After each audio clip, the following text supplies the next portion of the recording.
Good afternoon and welcome to the Board of Education work session. First up is I need to tell you that if you have comments, if you can address them to boe@wcps.k12.md.us.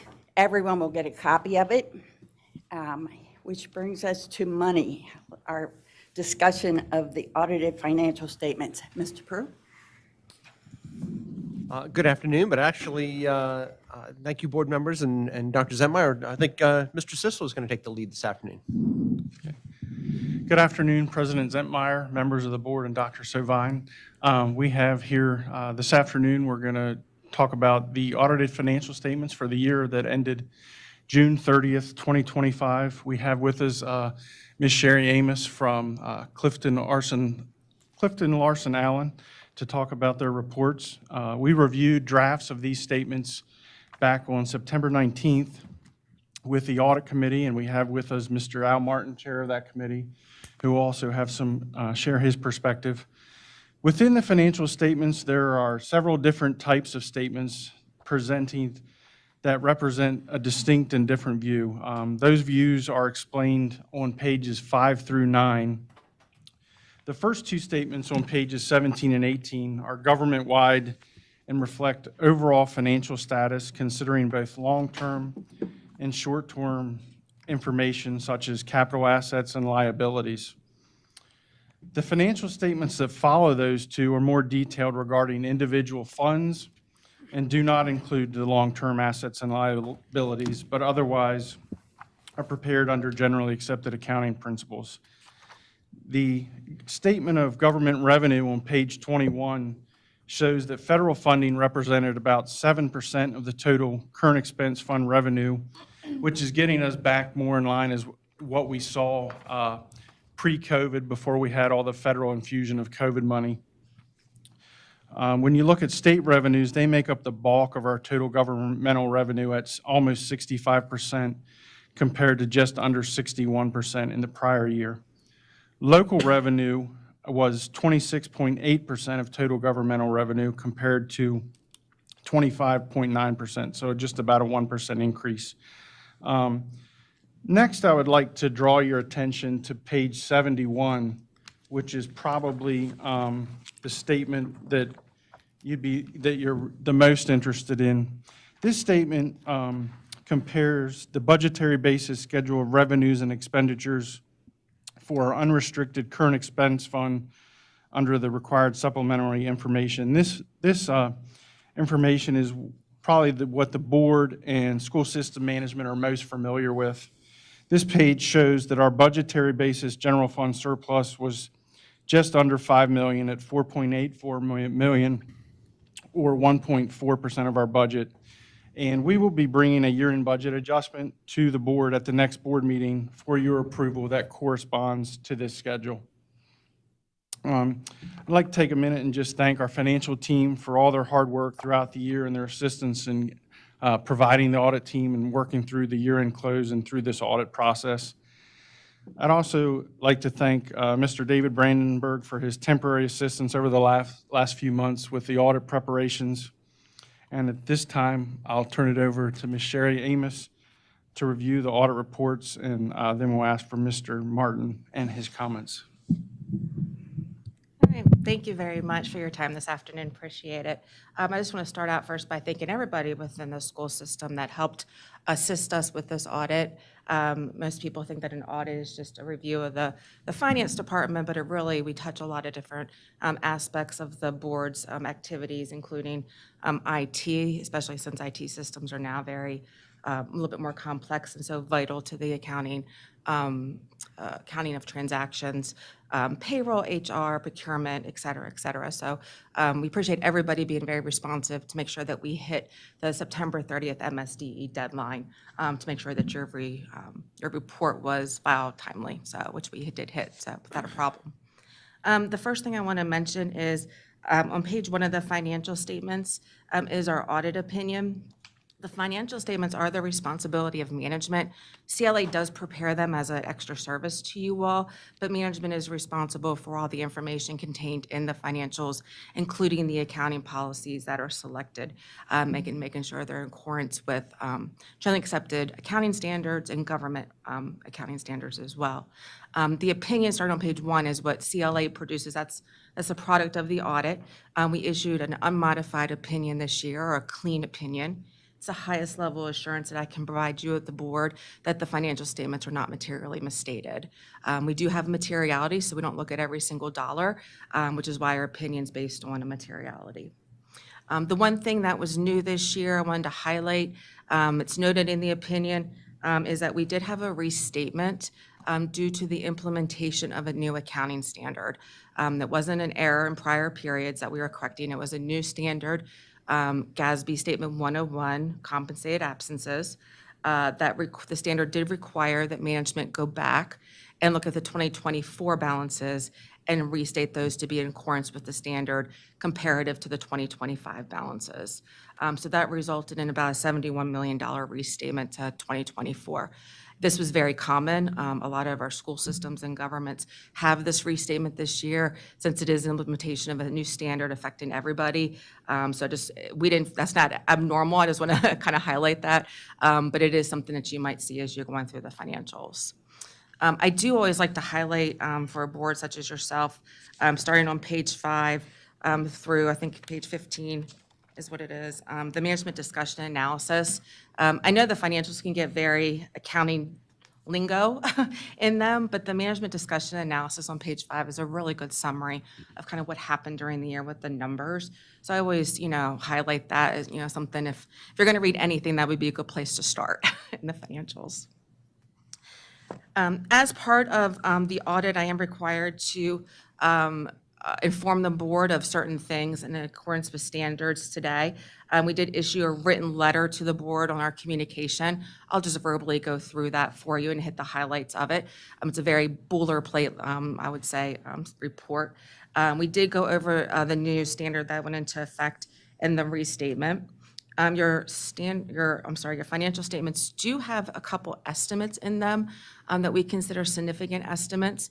The first two related to other post-employment benefits and your incurred but not reported self-insurance claims were consistent with prior year. So this is estimates that you continually have each year related to those liabilities. Those liabilities are actually actuarial calculations. The board hires an actuary to determine what those liabilities are. We review the work of the actuary in terms of making sure that the assumptions and the information going into those calculations are reasonable in accordance with not only the industry, comparing you to other LEAs, but also in accordance with any accounting standards that are applicable. And we didn't see any issues related to those two estimates in terms of reasonability compared to standards. So therefore, we did rely on the actuarial reports for those two. The third one is new this year, and it's that compensated absence liability I mentioned related to the new standard. The new standard related to compensated absences does require, let me take a step back. The board's always recorded a liability related to compensated absences. This is where you offer your employees benefits such as sick leave, vacation time, any leave that would have been earned prior to June 30th, but not paid out or used by June 30th, it is potential for a liability on the financial statements. The standards revisited what they considered a liability, tightened up some things, made some things more consistent between governments, and that they added a more likely than not calculation, meaning you now have to take, it gets really kind of technical, sorry, but you do have to take into account whether or not you think employees in the future are more likely than not to use that leave, as they can forego taking sick time if they so choose, and then take into account whether or not that leave will get paid out upon retirement or not. So there's some subjectivity into that calculation, which is why we consider it an estimate for the financial statements. We had no uncorrected misstatements in the financials. We had one immaterial correction related to leases. The board had a lease that resulted in the asset and liability related to it being overstated by 1.9 million. There was no net effect on the financials related to this, and management corrected it. We just recommend, it's a management letter comment as well, we just recommend that management just review the leases in detail as they go forward, as they're putting new ones on, to make sure they meet the criteria under the standard to be recorded. We had no disagreements with management, no unusual transactions as part of the audit. Other than, and those couple of things is really pretty much a status quo audit as far as we were concerned this year. So again, we're grateful for everybody's cooperation. We do issue what's called a report on internal controls. This is a report that's required under government auditing standards, where we would highlight if there are material weaknesses or significant deficiencies in internal control related to the audit. We did not have any such items to note in the report, so it's a very boilerplate, nothing to see here kind of report that was issued. So no material weaknesses, no significant deficiencies. As I alluded to, we did issue a management letter on a couple of best practices that we had noted during the audit. The lease that we just mentioned was one of those items. Another item was related to grants.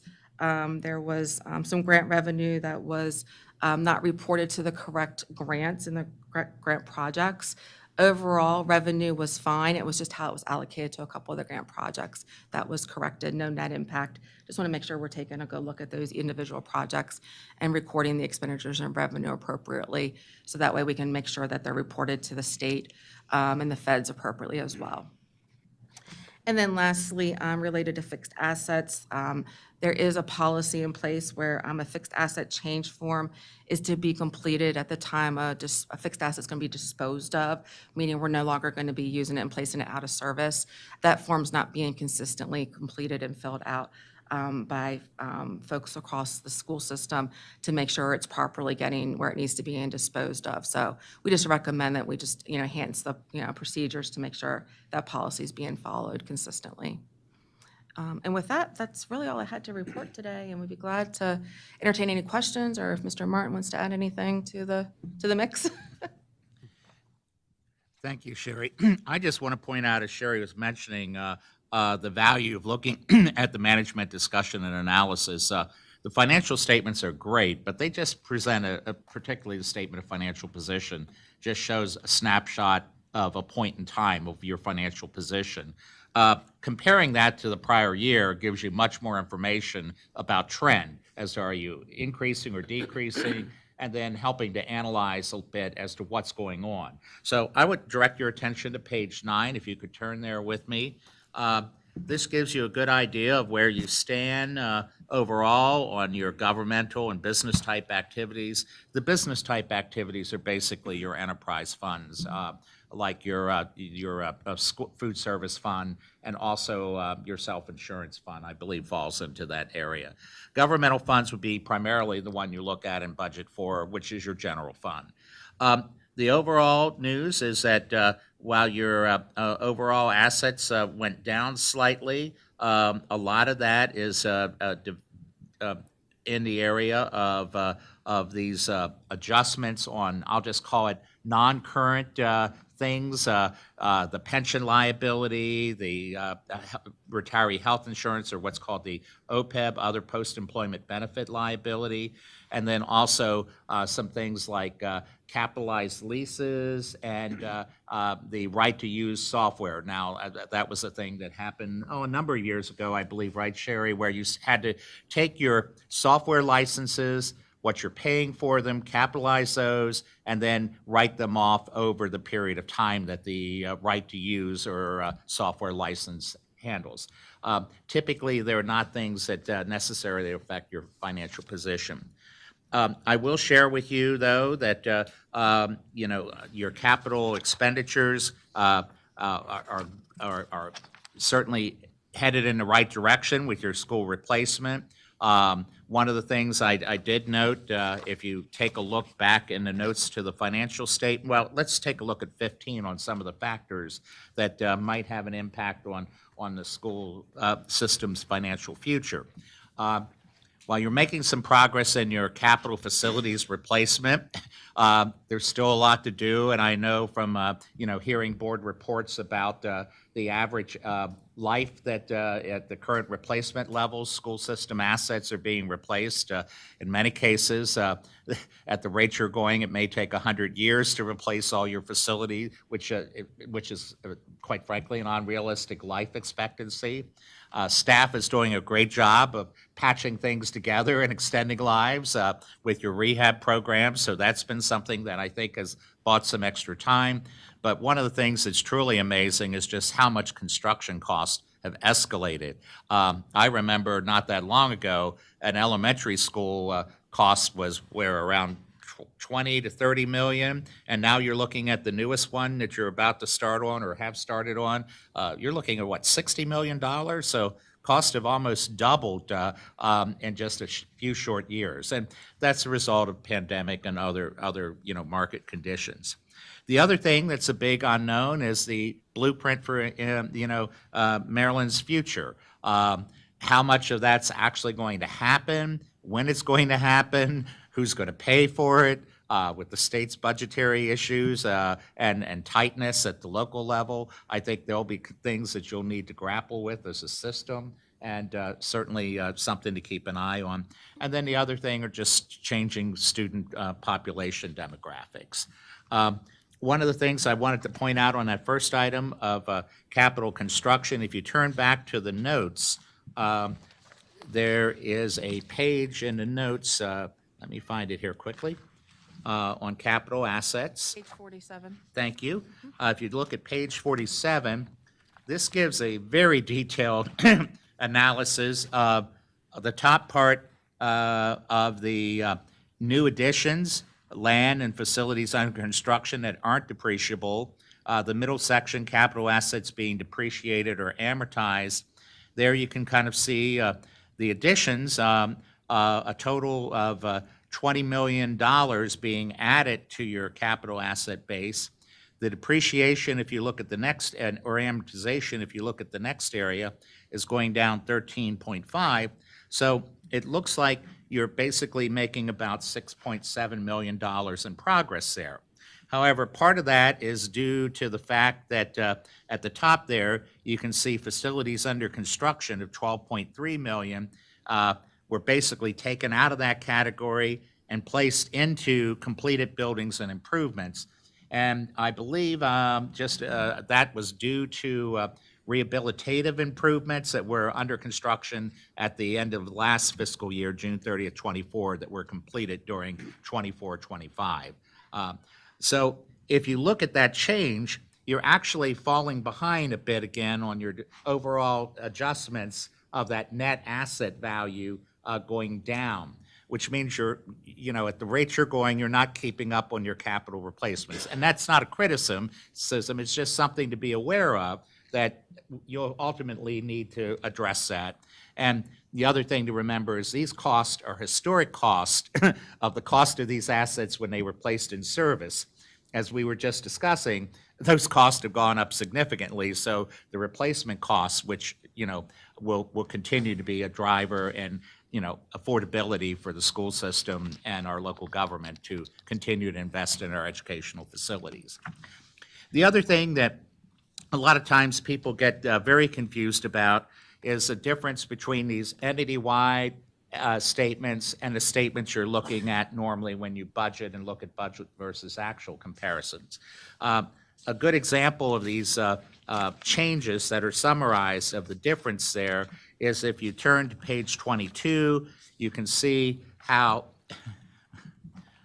a positive change in your governmental fund balances of 5.9 million, when you make these adjustments for these long-term, and I'm on page 22 of the report, it starts out positive at the top at your governmental budgetary fund level, but then when you go through these adjustments of adding in that net change in capital assets, which went down by 4.5 million, roughly 4.4, you look at these other big adjustments like the adjustments for lease and the right to use liability proceeds. You look at repayments. You look at compensated absences, which Sherry mentioned was a new standard that went into effect in reporting this growth in sick leave and other possible benefits that sometime I'd say a little bit of a fallacy there. The reality is you're always going to have sick leave. It's really not a liability that you have to consider from a cash flow basis until you pay it out. And so that's where, there's some discussion, and I'll just call it the circles, as to how real that liability is. So that's where I think you need to kind of look at that. And it's a little bit like the pension liability.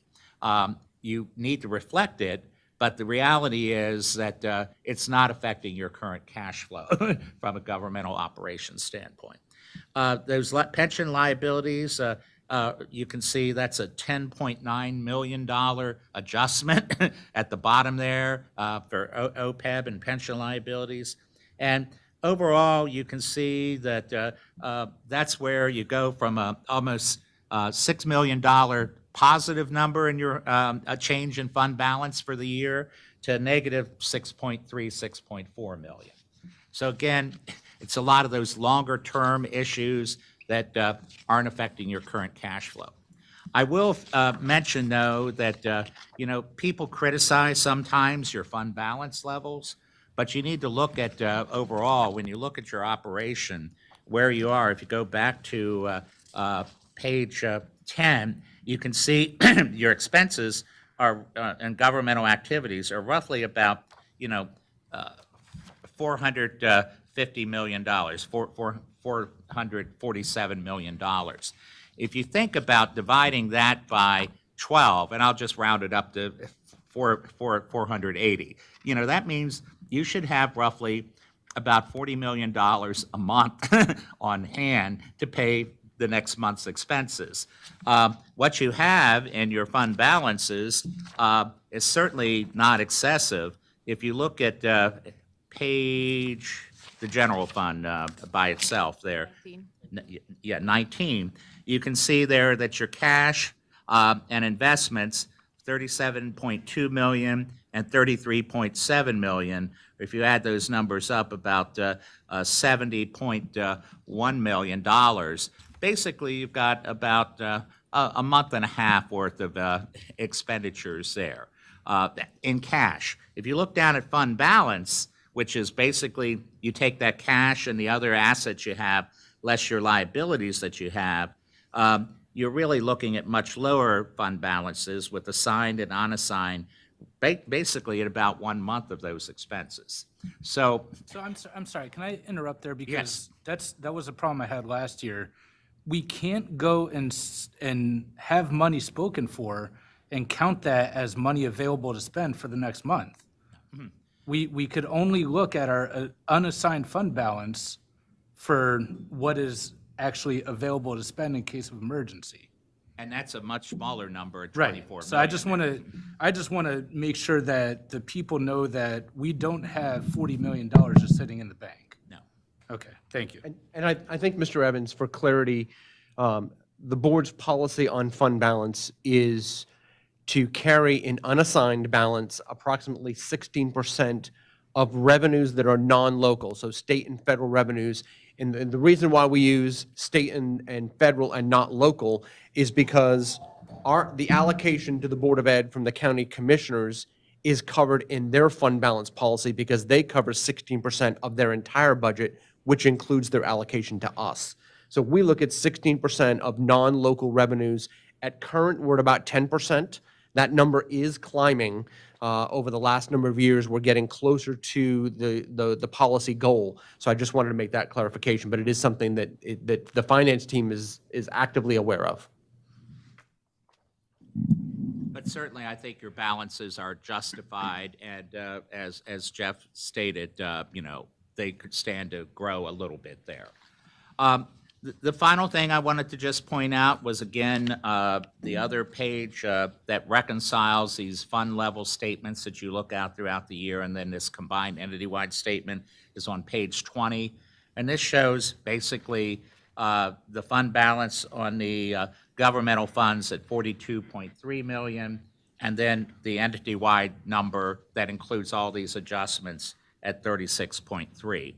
And then there you can see the effect of adding in your capital assets less depreciation, 236.37 million, the adjustments to the internal service funds, long-term liabilities for compensated absences, lease and subscriptions, and a small note, and then these other things like pension liabilities, OPEB liabilities, and basically making that net adjustment. Those liabilities are basically wiping out any net investment you have in your capital assets. So the numbers are relatively close, but I want everyone to understand what the difference is and to have some understanding, at least from a conceptual level, of how these statements are different at the fund level versus the entity-wide level. But overall, I just want to mention the audit committee met with the auditors and staff prior to the start of the audit. We discussed the new accounting standard on dealing with sick leave, the GASB 101. We made sure that we had a good understanding of the issues involved, and just want to commend staff on dealing with the staff turnover during the audit and still bringing in additional help to get the necessary things done to complete the audit on time. We reviewed a draft of these audited statements in mid-September on September 19th, and I believe they were submitted to the state by the required deadline of September 30th or October 1st. You know, everything's in compliance there, and the final part of the audit will be the single audit, which, quite frankly, have we finally gotten all the compliance rules nailed down, or are they still up in the air? That's the challenge when you're auditing for compliance and the published rules for the compliance haven't fully been finalized yet. So Sherry, I'll let you comment on Sure, that. I'll provide an update on that. We have one more deliverable that we'll be issuing. It is called the single audit. It's the audit of your federal grant expenditures that's required by the federal government. That audit is underway. However, we're getting to a standstill because the federal government issues what they call a compliance supplement every year. That compliance supplement is our roadmap to how the feds want us to audit the grants and the procedures they want us to perform on each grant. So for example, Title I has its own procedures versus child nutrition and SPED as probably your top 3 grants. That final supplement has not been issued by the feds yet. Typically, we see that in April, May, maybe June timeframe, and here we are in October. We do have a solid draft that the feds have released that we're going by, but we won't issue that report until the feds release their final document, just to make sure that we have everything covered and that nothing changes from that draft document. That single audit is due to MSDE December 31st. As far as we have heard, unless you guys have heard differently, MSD has not entertained an extension to that deadline yet. I know at one point, I think during COVID, they did when there were some delays in this compliance supplement, but we have not heard from the state that they're entertaining an extension at this point. Obviously, if we can get that pretty soon, we shouldn't have a problem meeting that deadline. But with the federal shutdown, who knows what's to come in the next couple of weeks. So we're actively monitoring it. Yeah, just wanted to alert you that's still up in the air, and depending on what happens, the auditors can't complete their audit until they know what they're auditing for in that supplement. So if that guidance is not issued, it may get that deadline may need to be extended. And I think you can get extensions on filing single audit, not the report due to the state, but the single audit to the feds can get extended, I believe, into. There's 2 different deadlines. The state has a deadline of December 31st. The actual federal deadline is not till March 31st. So from the Fed's standpoint, I think they still have a good bit of time as their deadline's not till March 31st for you all. The state's just imposed a sooner deadline on all the LEAs in Maryland of December 31st. And finally, I just want to congratulate the staff and the board on the audit management letter of no findings of material weakness or significant deficiency. And in today's challenging environment, I think everyone's to be commended for keeping everything running very smoothly. Thank Okay. you. Anybody have questions? Yeah, so Sherry, on this, you said that, you know, it sounded like you're kind of using random samples, right, for what it is you're auditing. Could you give us an example of something that you may have not had the opportunity to see based on what you were tasked with doing that would be something that would kind of fall near the parameters of this, that maybe we should kind of keep an eye on for what it is we're looking at? I mean, it seemed like the internal, because I think the state did an audit, and there's a couple internal control findings last year, and it seemed like they were fixed this year, but you guys didn't see those last year, so that's kind of the basis of my question there. Sure, sure. So one thing to keep in mind is that in accordance with auditing standards, we do have materiality that we set based on which fund we're looking at. Obviously, the smaller funds have a smaller materiality than your general fund. When the state comes in, my understanding is they have no materiality limit. They look at every piece of paper I think that probably goes through here, is what I've heard. So we do have a materiality, so we do select samples in some of our testing, not all of it. All our samples are statistically in line with auditing standards. So we use AICPA as the guideline for all of our sample selections in our testing.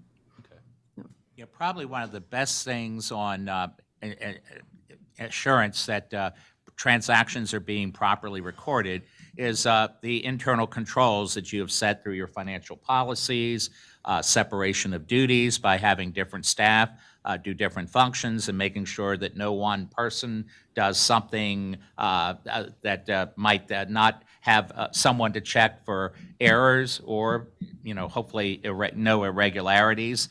But that separation of duties, having an effective internal control structure that manages that, and then I think a positive tone from the top on compliance with your rules and regulations, I think is extremely important.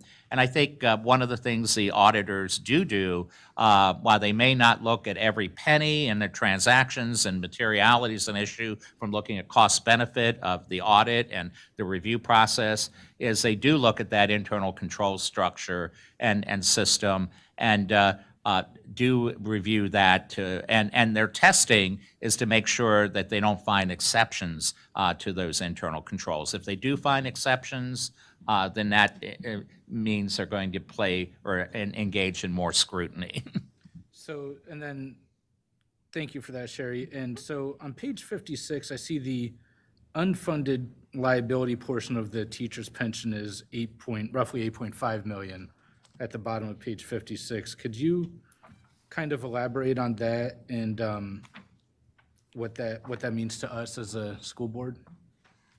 So Washington County Schools does use the Maryland State Retirement System as the pension plan. So all employees are either in the teacher system or the employee system.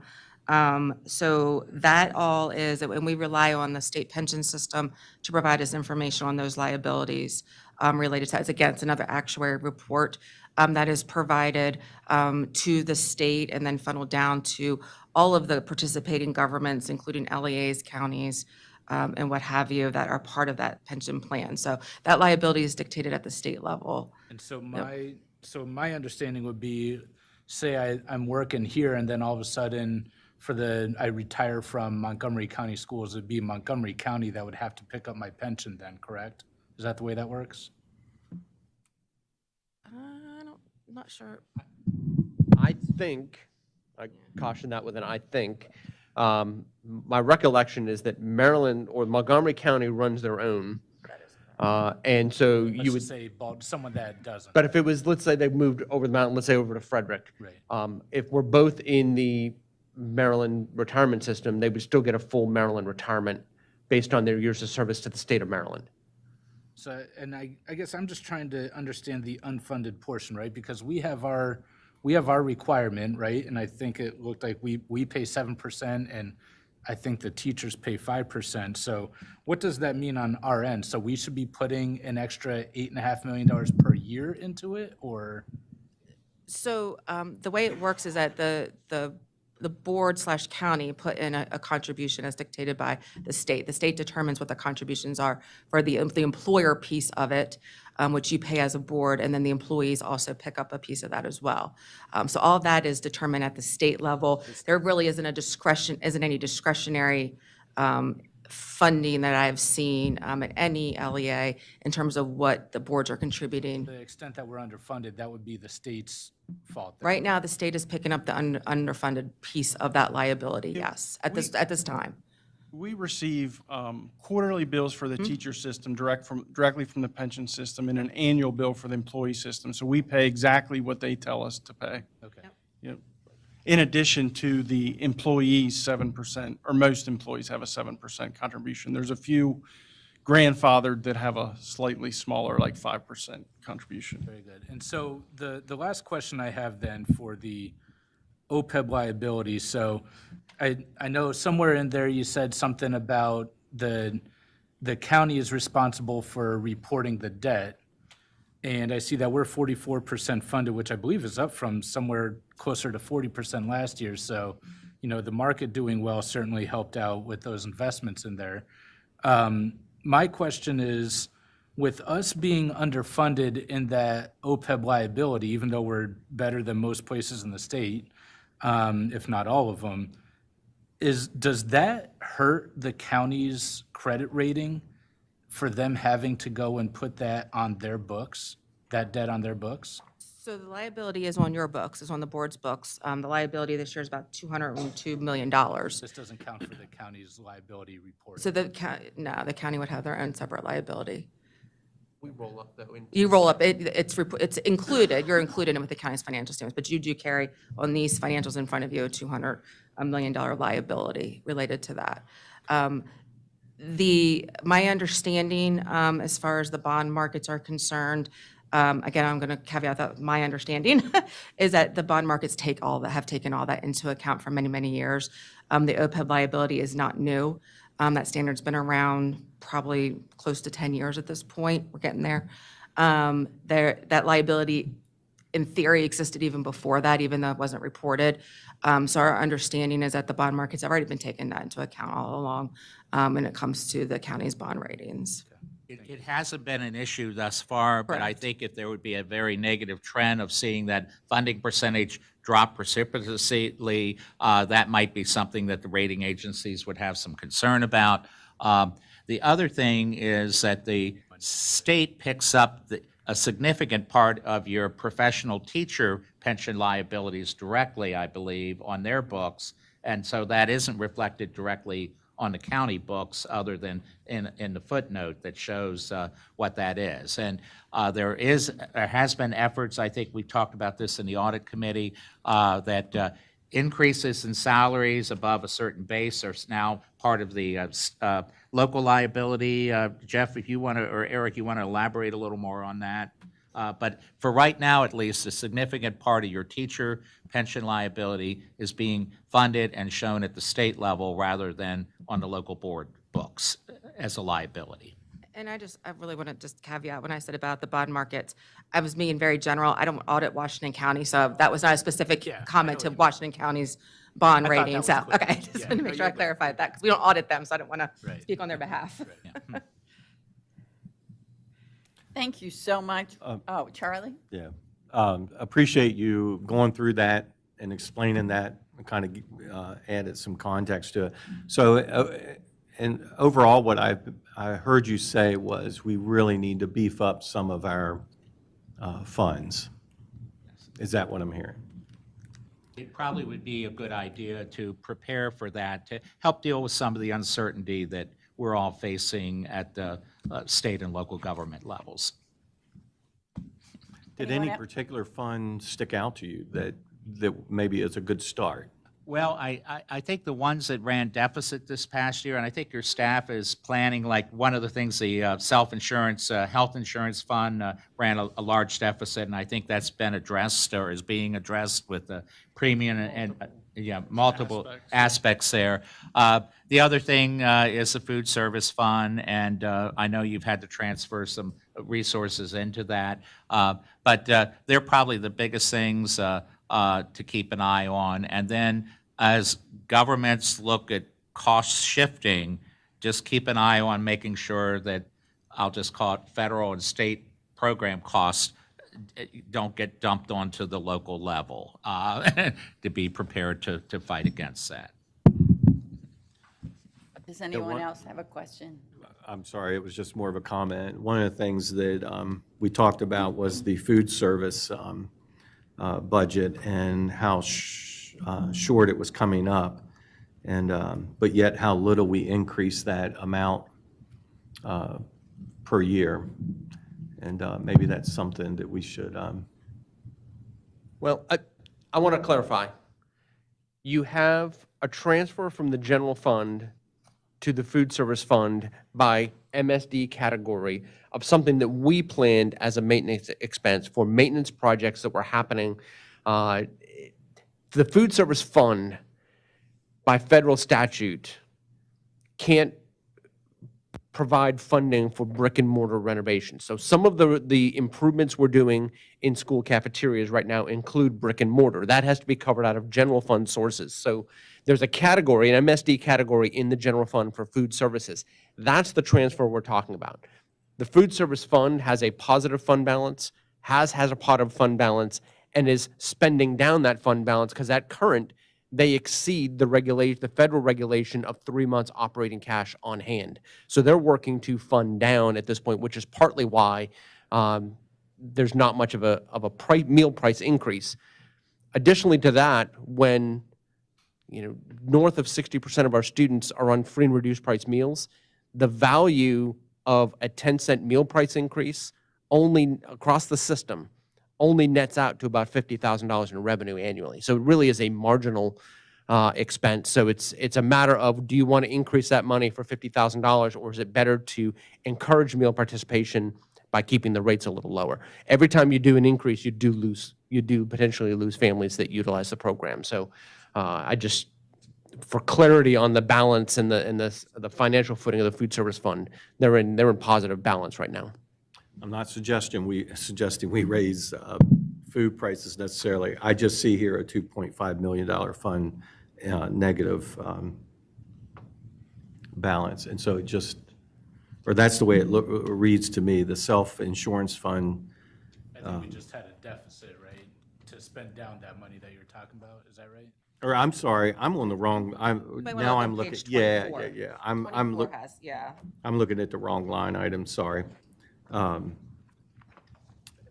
You ended the year for the That- food service fund about 1.8 million. Yeah, I'm sorry. I kind of fed off of Mr. Martin's comment. But I was looking at, I was thinking of the self-insurance fund, and one of the things that, and how short that was, but you're saying that we're fixing that with some of these changes that we're making. Within self-insurance fund, of course, board members will remember we had a 10% premium increase this year, which was 10% on the board share, but also 10% on the employee share. And we've also made some programmatic changes to how the program is administered by our third-party administrator, Cigna Insurance, for certain coverages, as well as increase in copays on some office visits and also on some prescription medications. Can you also just explain in layman's terms for me, on page 13, it says current expense fund. There's a difference between what is being reported, and it shows a 5.5 million more in revenues than expenditures in fiscal year, but that's different than the 4.8. Yeah, the current expense, it includes more than just the general fund. It includes Fund 2 and some other funds. But the main difference, in addition to the general fund surplus, we have 2 grants that are Maryland Blueprint grants that we consider restricted program, COP and TSI, where we did not utilize all those funds within the fiscal year, so they show as a surplus currently. Okay, And those funds will carry over into the coming fiscal year. right, okay. Thank you. We appreciate all of your tutoring us and input. Thank you very much. Have a great day.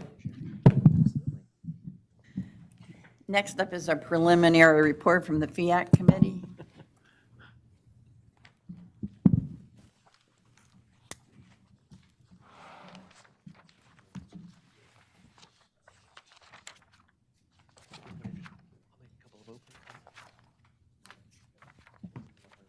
dangerous with that, Chad.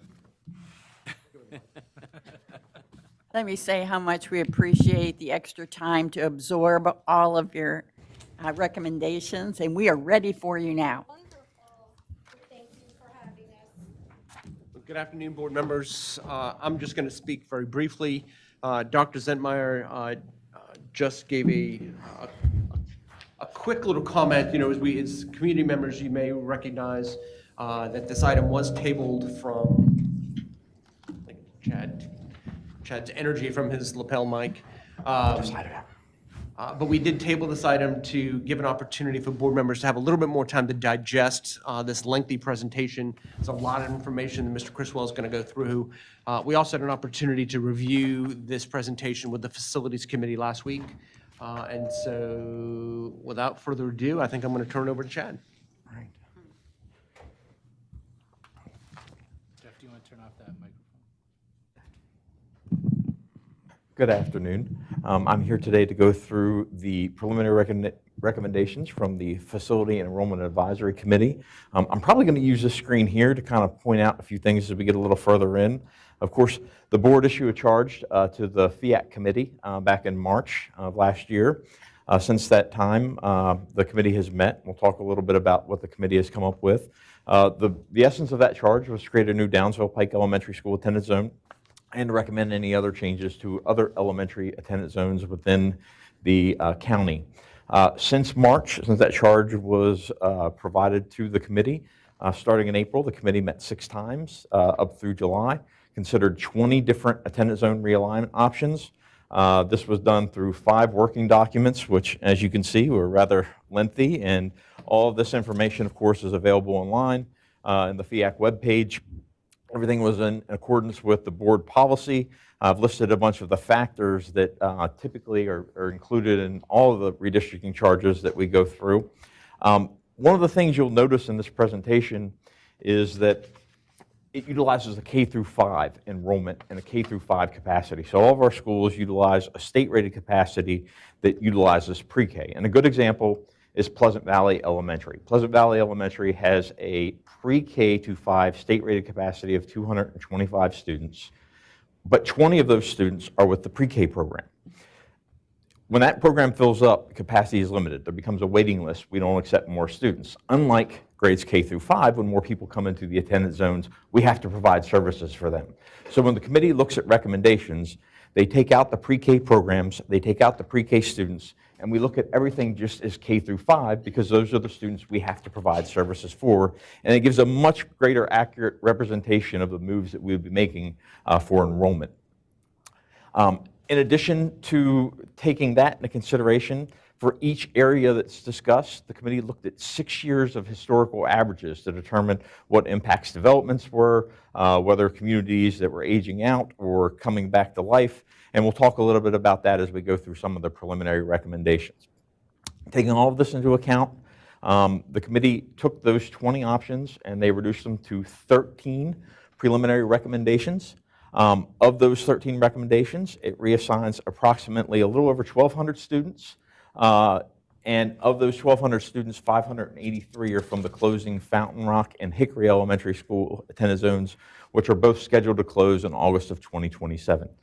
We prepared this presentation for the board to kind of show what these preliminary boundary recommendations are. Again, none are final. These are just preliminary, and the committee kind of wanted to go through where we were at in the process. So the first map we showed the committee, we showed where the Fountain Rock attendance zone is. This is this big area here in white. Just north of that, you can see where the Hickory Elementary attendance zone is. In the yellow circle that's in the middle is where Downsville Pike Elementary is located.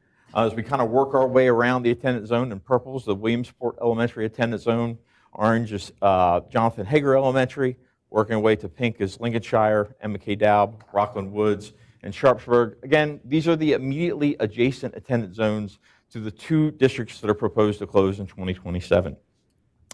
So starting with preliminary recommendation number 1, it reassigns approximately 336 K-5 Hickory Elementary students to Lincolnshire Elementary. As you look at the 6-year average, you can see, hey, that's increasing. That's increasing due to the Lakeside development, which we'll talk about here in a second. But looking at this area, the area here in teal, this is the area that comprises the 336 K-5 students that are recommended to now attend Lincolnshire Elementary School. These students currently attend Springfield Middle and Williamsport High. As they move on, they would go on to Lincolnshire Elementary, which currently sends students to Springfield Middle and Williamsport High, along with an area that sends students to E. Russell Hicks Middle and South Hagerstown High that will be discussed in recommendation number 3 that comes up. The increasing enrollment that we talked about for this particular area, it was due primarily to the lakeside development. This is this area, so here is Interstate 81 as you're driving by, and you have the mall on your right if you're heading north. If you look to the left, you can see a development there. It's called Lakeside. This development has been building out over the past several years. It has 189 total homes. It has 6 lots remaining, so we expect to see about 3 additional K-5 students come from this area. In addition to this development within this region, right here next to the existing Hickory Elementary School, there is a conceptual development that's been on the books for at least 10 years called the Towns at Rock Springs. It comprises of 123 townhomes and could potentially generate up to 40 elementary students in the future if it ever comes to be. It sits right between the Hickory Elementary School and the Massey Boulevard entrance to go back to the mall. You'll notice that in this attendance zone, the north area is comprised pretty much of Hagerstown Mall and like Sam's Club, Lowe's, kind of a bunch of commercial and industrial areas. So the majority of the students are south and to the west here for this particular area that we're looking at. In addition, the committee considered that 30 students that would be south of US 11 here, right in this line there, they would all be considered non-transportable students to Lincolnshire Elementary. So we currently bus these students to Hickory. If this change were enacted, these students would be able to walk via a safe route and within board policy to Lincolnshire Elementary School to attend that facility. Wait, I'm sorry, can I interrupt there? So we're saying that we would think it'd be safe for kids to cross 11? No, to our south of 11. The Oh. students within this area here, of this total area, about 30 within this area were reviewed by transportation, and they could walk to Lincolnshire. Oh, I'm sorry. I'm Yeah, looking- okay. sorry. North of Bauer Avenue. Okay. Yep. They're transported now because of 11. Yeah, Correct, okay. correct. Sorry. Yeah. Okay. I'll move on to preliminary recommendation number 2, which reassigns 0 K-5 Hickory Elementary students to Williamsport Elementary. You can see the 6-year average here. We used to have 2 students. We had 1 student. This past year, we had 0 students in this area. So it's like a 1.3 student average. This is actually 4 address points in this area, and I'm gonna flip through pretty quick here. So you can see this is where Lennox is, FedEx, a large solar farm. There's, like I said, there is 4 residential address points that are right along Hopewell Road, mixed in with some other commercial areas, and this represents the balance of the Hickory Elementary attendance zone. When we first looked at this, we talked to our transportation department about possibly considering this area to go to Jonathan Hager. Our transportation department came back and said, no, please don't do that to us. Please consider Williamsport Elementary. They informed the committee of this because we could utilize existing bus routes that would come down Hopewell Road and be able to send these students to Williamsport Elementary and not have to do additional bus routes if we were to send them to Jonathan Hager. The committee considered this. They looked at the fact that these students currently attend Springfield Middle and Williamsport High School. Williamsport Elementary currently has students that attend Springfield Middle and Williamsport High School as well. They also have some students there that attend Clear Spring Middle School and Clear Spring High School. This would represent the balance of the Hickory Elementary attendance zone. We move on to recommendation number 3. This reassigns 28 K-5 Lincolnshire Elementary students to Bester Elementary School. The historical average for this area is very consistent at 25.8 over the past 6 years as the committee reviewed the K-5 students. And I mentioned in recommendation number 1, Lincolnshire Elementary currently sends students to 2 middle schools and 2 high schools.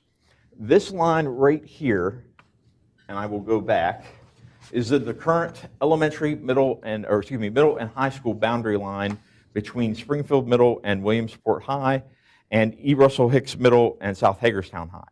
These students are the only students at Lincolnshire Elementary that currently go to E. Russell Hicks Middle and South Hagerstown High. If they went to Bester Elementary as proposed, These students would go with other students that currently attend E. Russell Hicks and South Hagerstown High, along with a few students that attend Western Heights Middle. This, in conjunction with some of the other recommendations, would result in Lincolnshire only feeding to one middle and one high school. Kind of zooming in on this area, if we come back, the Lowe's distribution center is back here.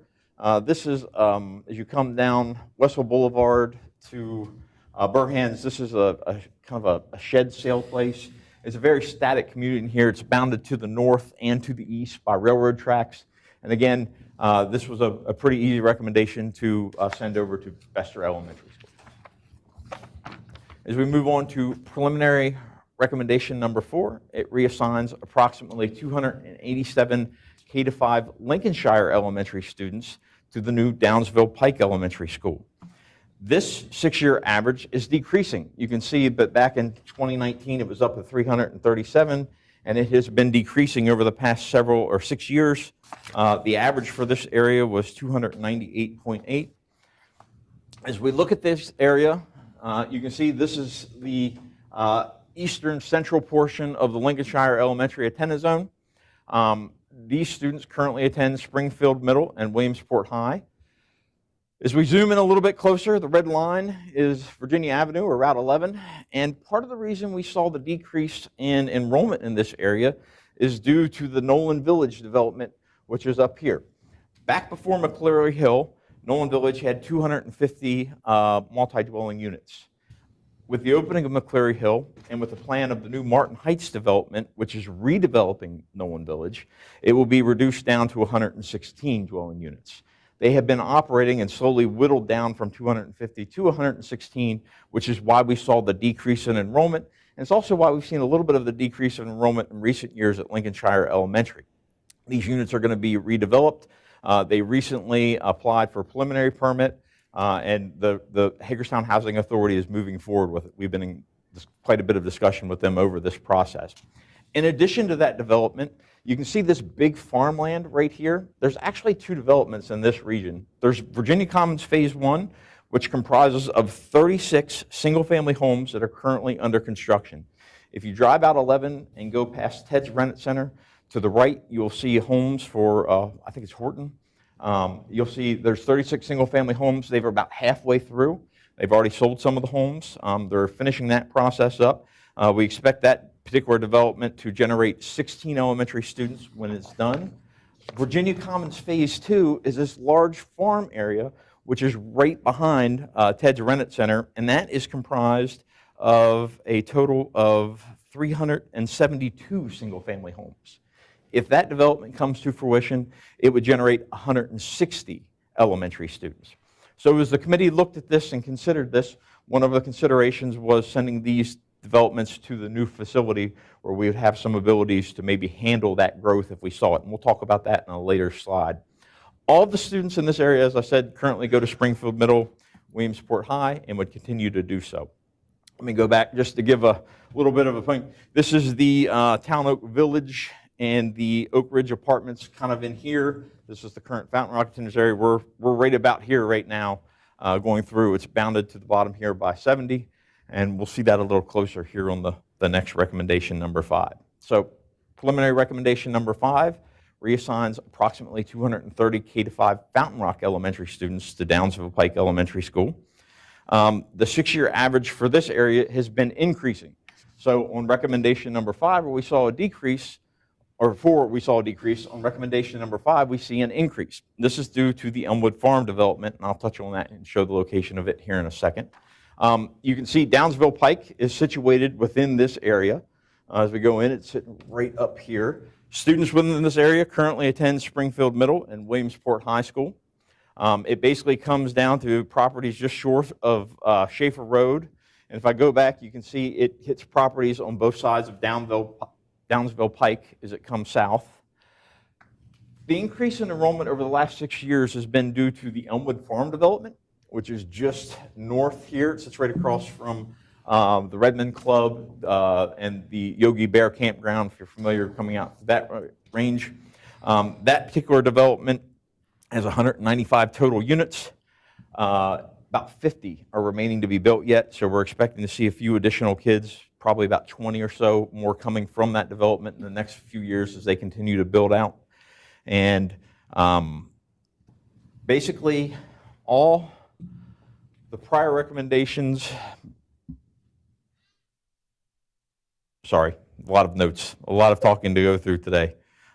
This basically looks at all the north area and the west area of the existing Fountain Rock Elementary attendance zone, except for this little tip up here, which we'll talk about in recommendation number 12.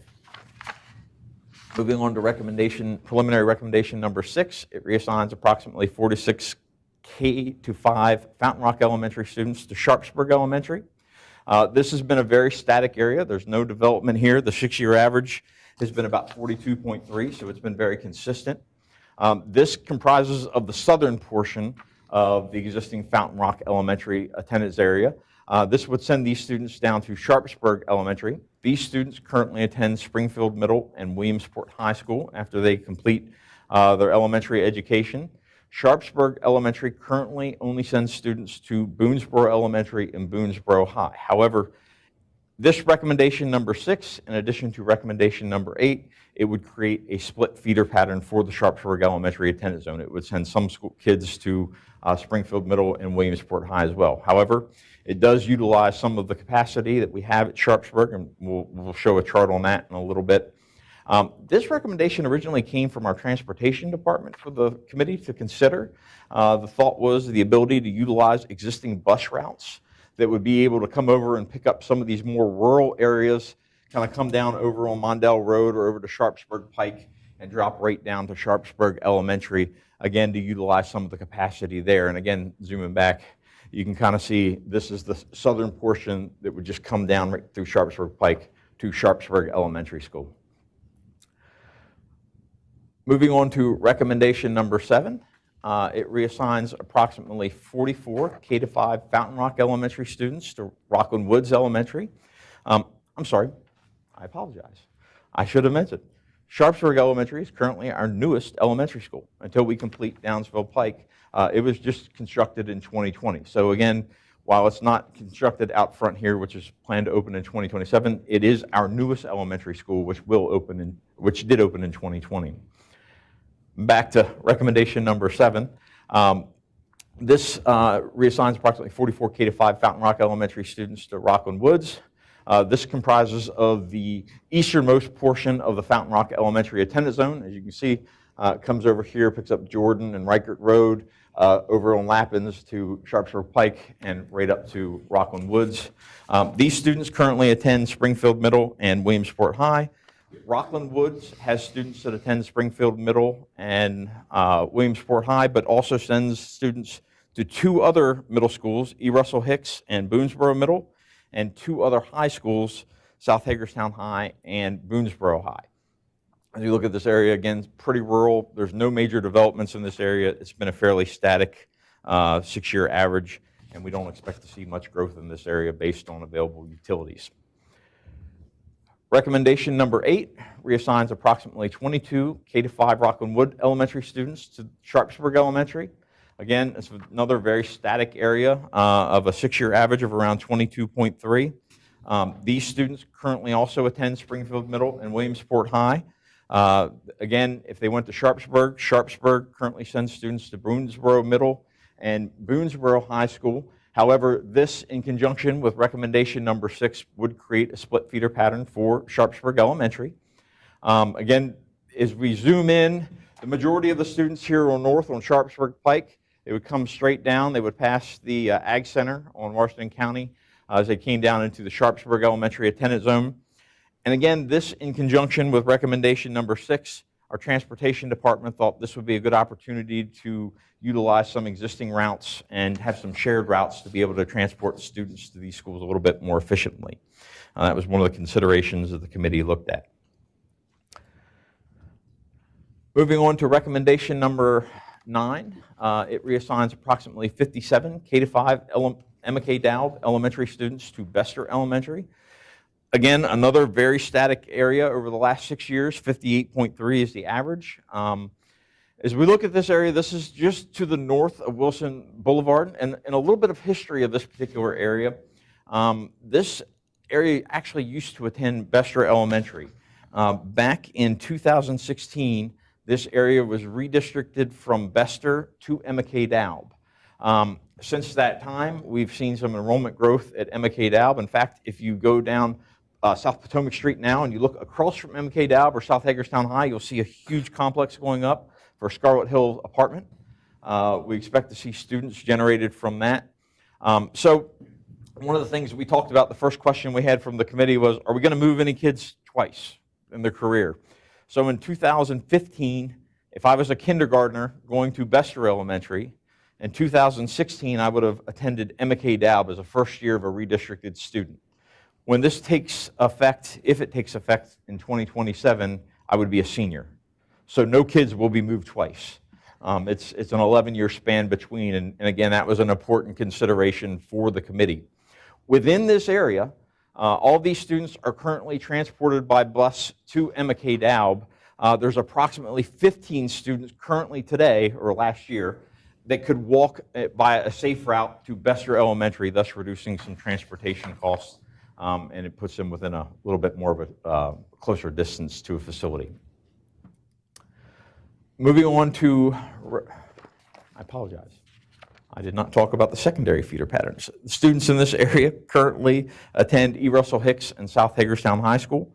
They would go to Bester Elementary, which also sends students to E. Russell Hicks and South Hagerstown High, along with a few students to Western Heights Middle. As we move on to preliminary recommendation number 10, it reassigns approximately 42 K-5 Potomac Heights Elementary students to Pangbourne Elementary. Again, this is another very static area for the last 6 years worth of K-5 enrollment.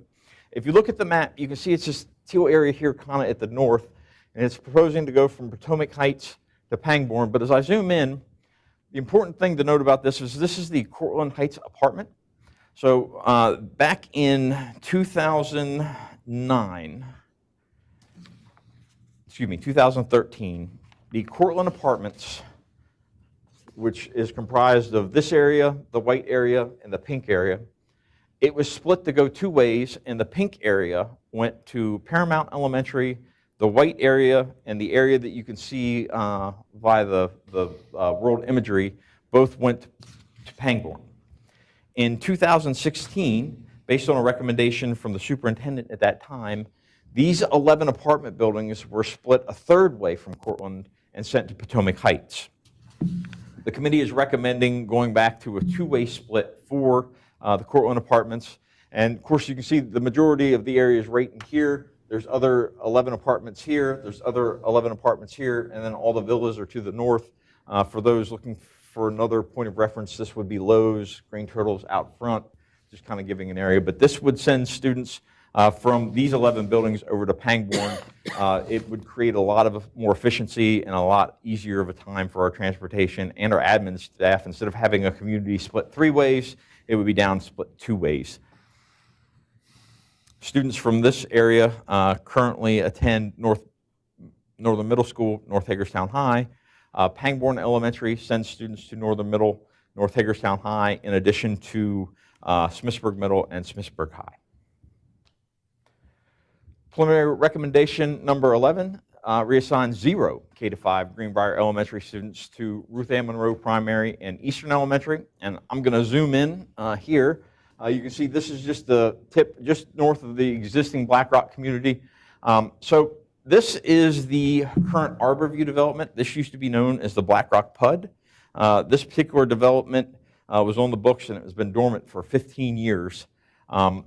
It originally comprised of 595 single-family homes that were all going to be located in this area up here. This was left as stormwater ponds and green areas.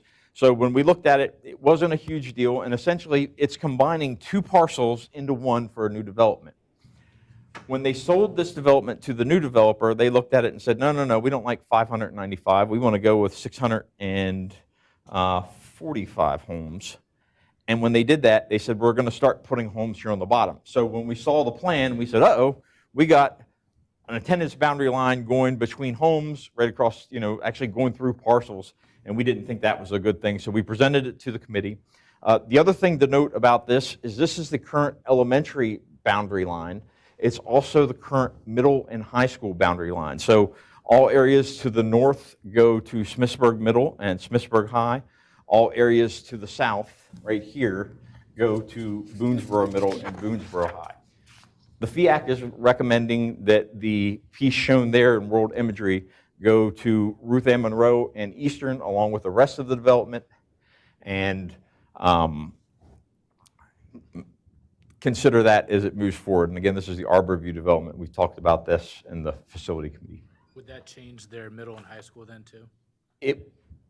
It would not at this point in time, based on the committee's recommendation, because the charge from the board just requested elementary. However, it's something that could be investigated or discussed as the process moves forward.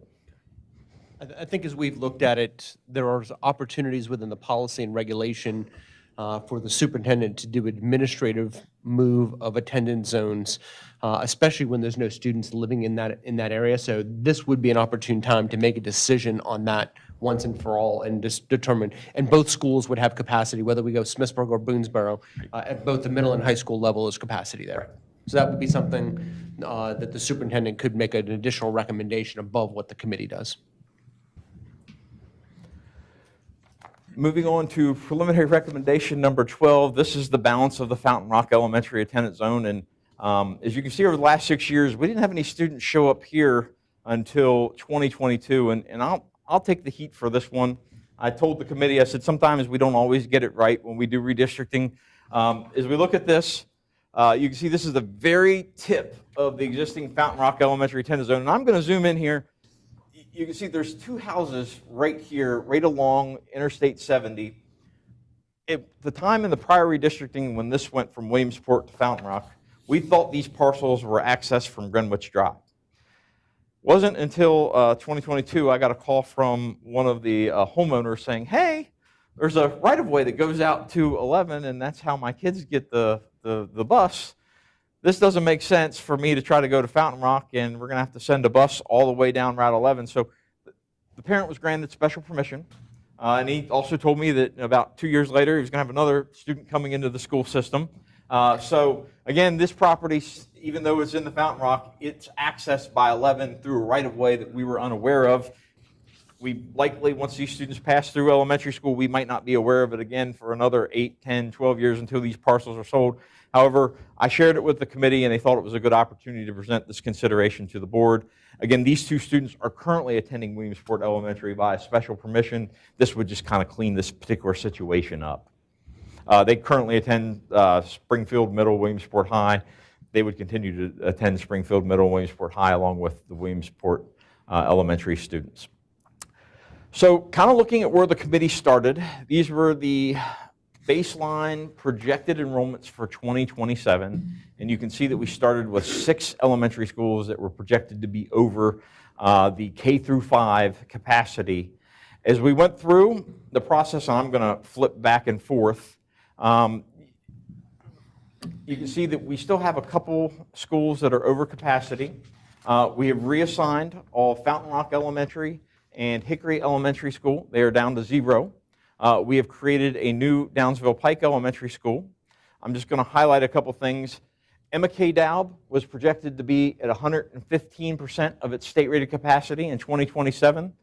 Through the recommendations from this committee, it would now be down to 95% of state-rated capacity. Bester was at 69.5% of its K-5 capacity.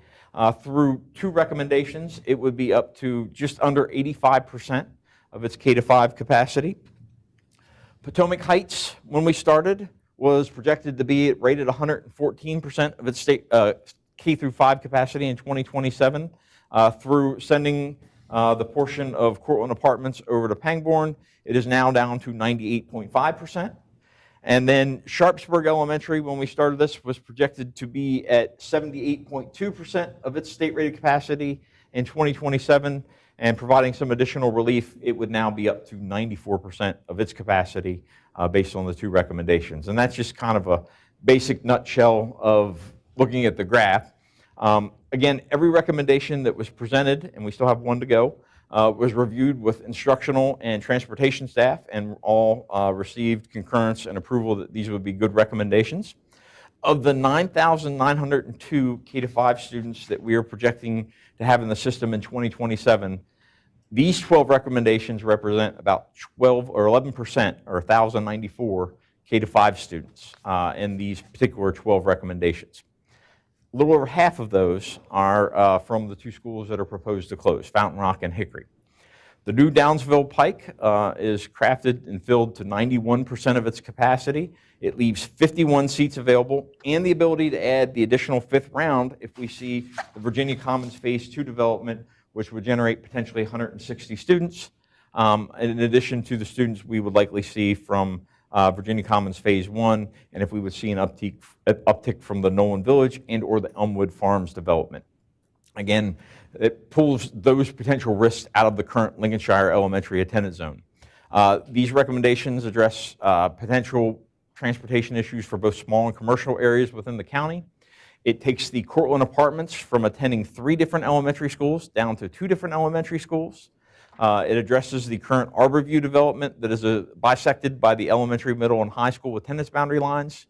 It provides enrollment relief to Emma K. Dowd and Potomac Heights Elementary, and utilizes existing available seat capacity at both Bester Elementary and Sharpsburg Elementary via the recommendations. New Downsville Pike would only send students to 1 middle school and 1 high school. Everyone currently in the preliminary recommendations would go to Springfield Middle and Williamsport High for that attendance boundary. Lincolnshire would go from feeding 2 middle schools down to 1 middle school, go from feeding Williamsport and E. Russell Hicks down to, Springfield and E. Russell Hicks down to just Springfield. Same with the high schools. It would go from feeding 2 high schools down to 1 high school. Sharpsburg would go from 1 middle school and 1 high school to 2 middle schools and 2 high schools with the additional students. The new Downsville Pike Elementary that we would create via this attendance boundary, it would provide a 60.2 free and reduced meal student population based on the numbers we have today. Countywide, our K-12 farm percentage last year was 60.6. So this provides a population that is right in line with our county K-12 population. It gives a good sample of that. It would have a 41% minority student population by the 2 recommendations, number 4 and number 5, to create the new attendance zone. The county-wide minority student population is 47.8. So again, we feel like the committee looked at it and said, okay, this is a good representation of county-wide of where we are at. Recommendations 1 through 3 and 6 through 12, which did not impact the new Downsville Pike, but either took students or sent students to other elementary schools, result in a change of less than 5%. So the free and reduced meal students would not go up or down by more than 5% based on the other recommendations. Same thing with the minority student population. It would result in a change of less than 4% based on the information we have today, and the committee thought that was a pretty good result. I mentioned there were still 4 schools that were over state-rated capacity. The committee looked at this, and the committee, I would say predominantly, said we do not want to move students just to move students. Obviously, they were adverse to moving anyone they didn't have to move. So as we looked at Boonesboro Elementary School, it's projected to have a 5-seat deficit in 2027. Boonesboro currently has 4 relocatable classrooms, and it also has the magnet program, which can see a little bit of fluctuation in the enrollment there. The committee said we want to leave Boonesboro alone. We don't want to go and mess any more with the students there. As we looked at Clear Spring Elementary, it's projected to have a 23-seat deficit in 2027. It currently has 1 relocatable classroom there. We also indicated that there's some potential, because we don't see any large major developments within this region, we're not expecting a huge increase in population. The committee said, you know what, we want to leave Clear Spring alone for now. We're just going to let it go and see where we come out. Fountaindale, again, is projected to have an 8-seat deficit in 2027. It currently has 4 relocatable classrooms as well as a magnet program similar to Boonesboro Elementary. The committee looked at that, and they also considered the potential for the future replacement elementary school number 2 or number 3 as a possibility to address that area in the future, and they thought for now this would be an okay to leave alone and not make a recommendation on. Then we got to Jonathan Hager Elementary School, and it is projected to have a 50-seat deficit by 2027. At some of the later meetings for the committee, we informed that in the 2025 Educational Facility Master Plan, the board had approved tentatively opening a Phase 2 addition to add 394 pre-K to 5 seats to the existing Jonathan Hager Elementary School to hopefully be completed in August of 2028. This would be, using our K through 5 analogy, 274 seats. The committee looked at that and said, boy, that's a year later than the current Downsville Pike opening. That's pretty close, and you're going to have to use potentially some relocatables to house some students there while you do the addition. Boy, maybe we should consider thinking about going ahead and making a recommendation to knock this out in one shot and to consider this. And we said, well, part of the reason we're driving the addition here at Jonathan Hager Elementary is due to Salem Avenue. Salem Avenue has the Burhans Village development, which, if you go out Burhans Boulevard, it was completed in 2024. It was 54 townhomes. We're seeing students generated from that. But more importantly, it's got the Kilpatrick Woods development, which is just across from Salem Avenue, and it is comprised of 241 total possible units. We expected this development to build out and generate an additional 104 elementary students. There's currently 8 units in there. If you drive past Salem Avenue Elementary, you will see, if you look to your left behind the bank, you will see large equipment there getting ready to start moving much quicker on this development. So where we had originally projected this last year to potentially go out 10 years and for this to complete, we're now seeing this timeline move up, and we expect these numbers to move up, which we shared with the committee. We talked about how this could impact us much sooner if it comes to be. Based on that, the committee said, hey, maybe let's just go ahead and make a recommendation, and we'll see what happens. So recommendation number 13 reassigns approximately 142 K-5 Salem Avenue elementary students to Jonathan Hager Elementary. This has been a very static area as well over the last 6 years. It's about 156. It's been coming down, but it can be a little, I don't want to say volatile, but we can see fluctuations in the number of students here, which can both help and hurt Salem, and we have accounted for in our projections for Jonathan Hager. But I'm going to zoom in. This is south of Washington Street here. As I go to the world imagery, I left this a little transparent so you can see this essentially ties in the entire community south of West Washington Street. We currently send a bus back and pick up these streets to take to Jonathan Hager. This would allow this bus to go over and maybe do a couple runs, or 2 buses to do 2 runs for this community to take these students over to Jonathan Hager. Students in this area currently attend Western Heights Middle and South Hagerstown High School. Jonathan Hager obviously sends students to Western Heights and South Hagerstown High School as well, especially with the students right here that are across the alleyway from them. It also sends students to 2 other middle schools, Springfield Middle and Clear Spring Middle, and 3 other high schools, Clear Spring High, North Hagerstown High, and South Hagerstown High.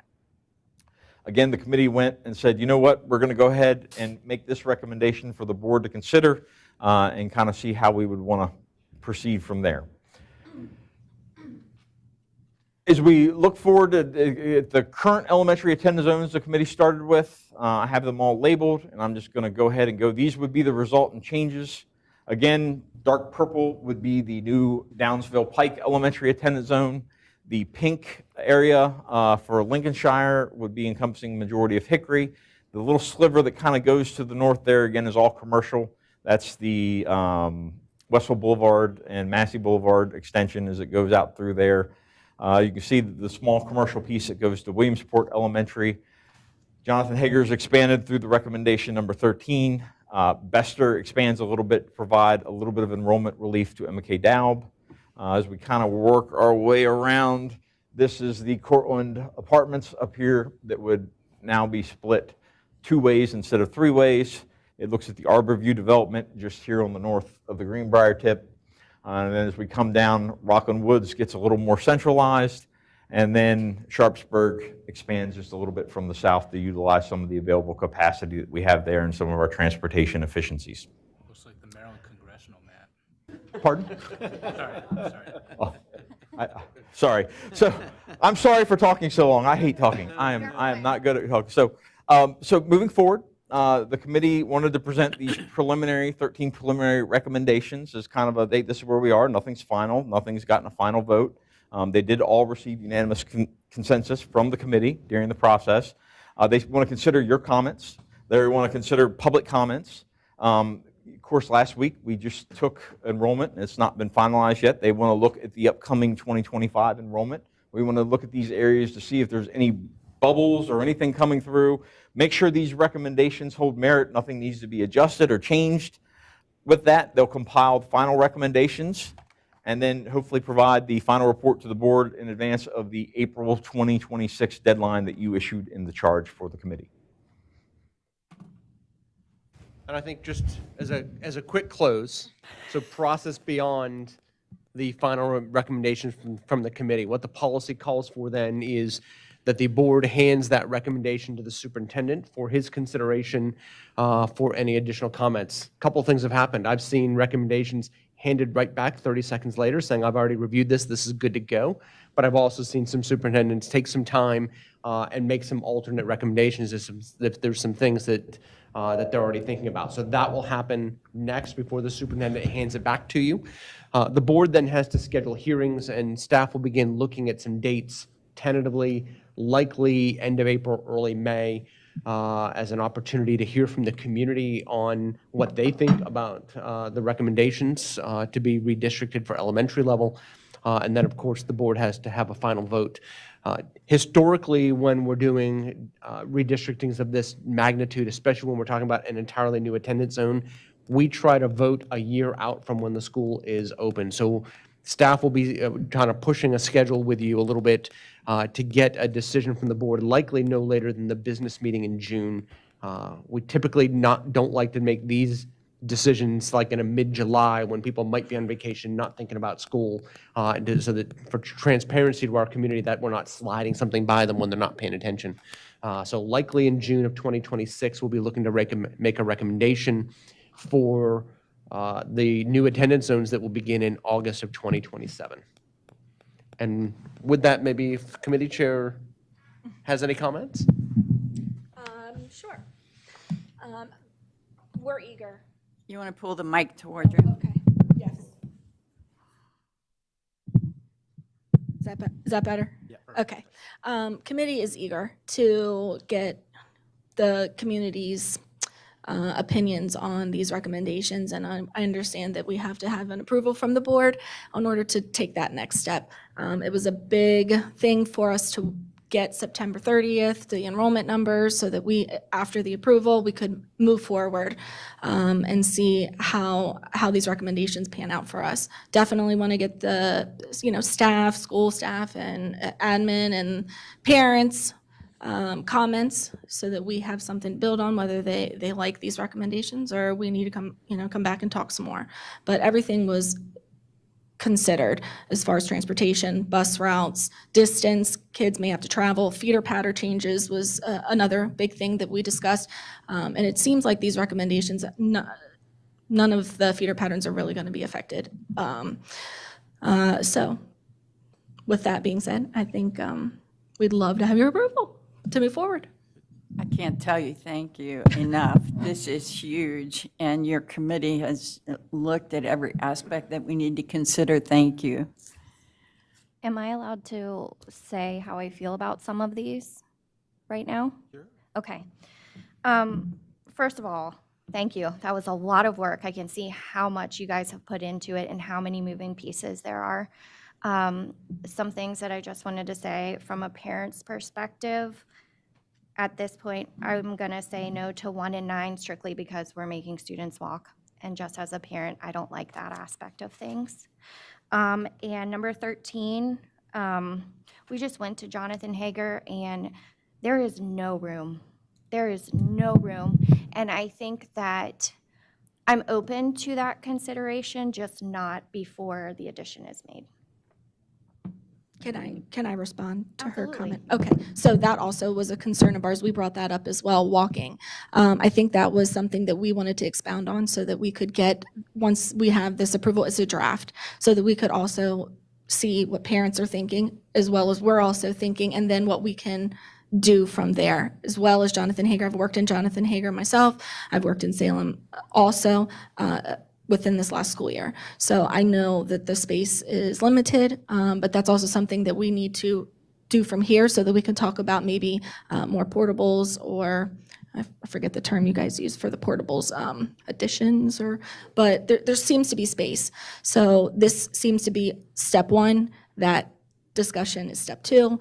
Of course, other parents are going to have concerns as well. So we want to put all of that together, but here's where we can start to move forward with those other recommendations. Thank you. You know, off the top of your head, how far, for the walkers, how far they got to walk? So I'm pretty sure the it's less than a furthest? mile, if I'm right. It's less than a mile. So the changes with these kiddos that are going to be walking is within what already students are doing at other schools, or if they are a walker within that current school. So they're not walking any farther, they're not walking any shorter than the average walker.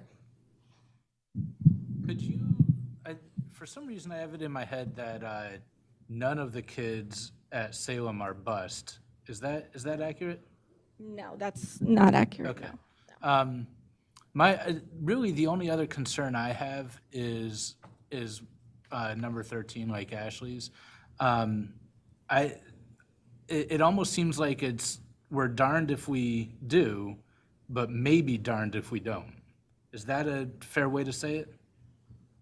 Can we put slide 13 up?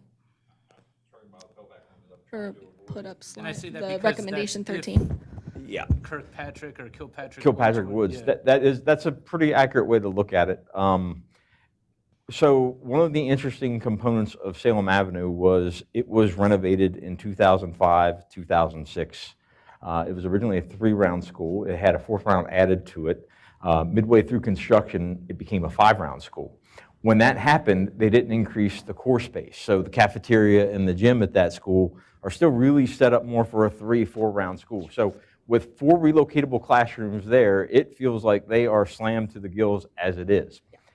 If this development takes off, we don't have any more space to put relocatable classrooms at this facility. We are out of room. Jonathan Hager, on the other hand, was designed to have the additional core space, the larger gym, the cafeteria, everything set up for the 2 additional rounds that are currently proposed to open in 2028. So it is a little bit of a timing thing, and it's something we're going to have to watch. Same thing with a final recommendation, certainly could come through with a different timing. We're looking at the recommendations for Fountain Rock and Hickory and the new Downsville Pike to occur in 2027. The board or the superintendent could certainly look at this and say, hey, we like it, but we're going to tentatively put it as 2028 for this if we have certain pause. Or we could maybe look at 2027 as we get more of a build-out schedule. We have a little bit of time to consider that and gather some more information from the city and the developers to see where it is. So again, this was something the committee talked in depth about, but wanted to bring this recommendation forward, again, as a potential way to start off maybe an additional redistricting down the road for this particular phase 2. Right, and can I say that this recommendation also was talked about whether we were even going to bring it to your attention, but to me, because I've been in those schools, time is of the essence, and we want to keep the motions down at a minimum. So we wanted to put this on the table, knowing that things are still up in the air, but we wanted to move on that quickly. Well, I will say that I, for one, am happy you brought it up. I'm not necessarily saying that I agree with it, but it's definitely something we absolutely need to consider. So I'm happy you didn't just brush it under the rug. Right. So I do appreciate that. The other concern I have is, while it's in our capital improvement plan for the addition to go to Hager, we all know the state is in a pretty big budget crisis, and what if we don't have the funding to go and put that addition on, and then that's a concern of mine too. We're expecting things to happen if we go make that choice. And maybe I want to hit on 2 things. I think first I want to emphasize something Chad said just to make sure that it hits home. We have, from this point, 6 or 7 months to when the final report is coming to the board. So you do have the opportunity of time. It doesn't seem like a lot of time, but it's time to see how Kilpatrick Woods builds out over the winter months.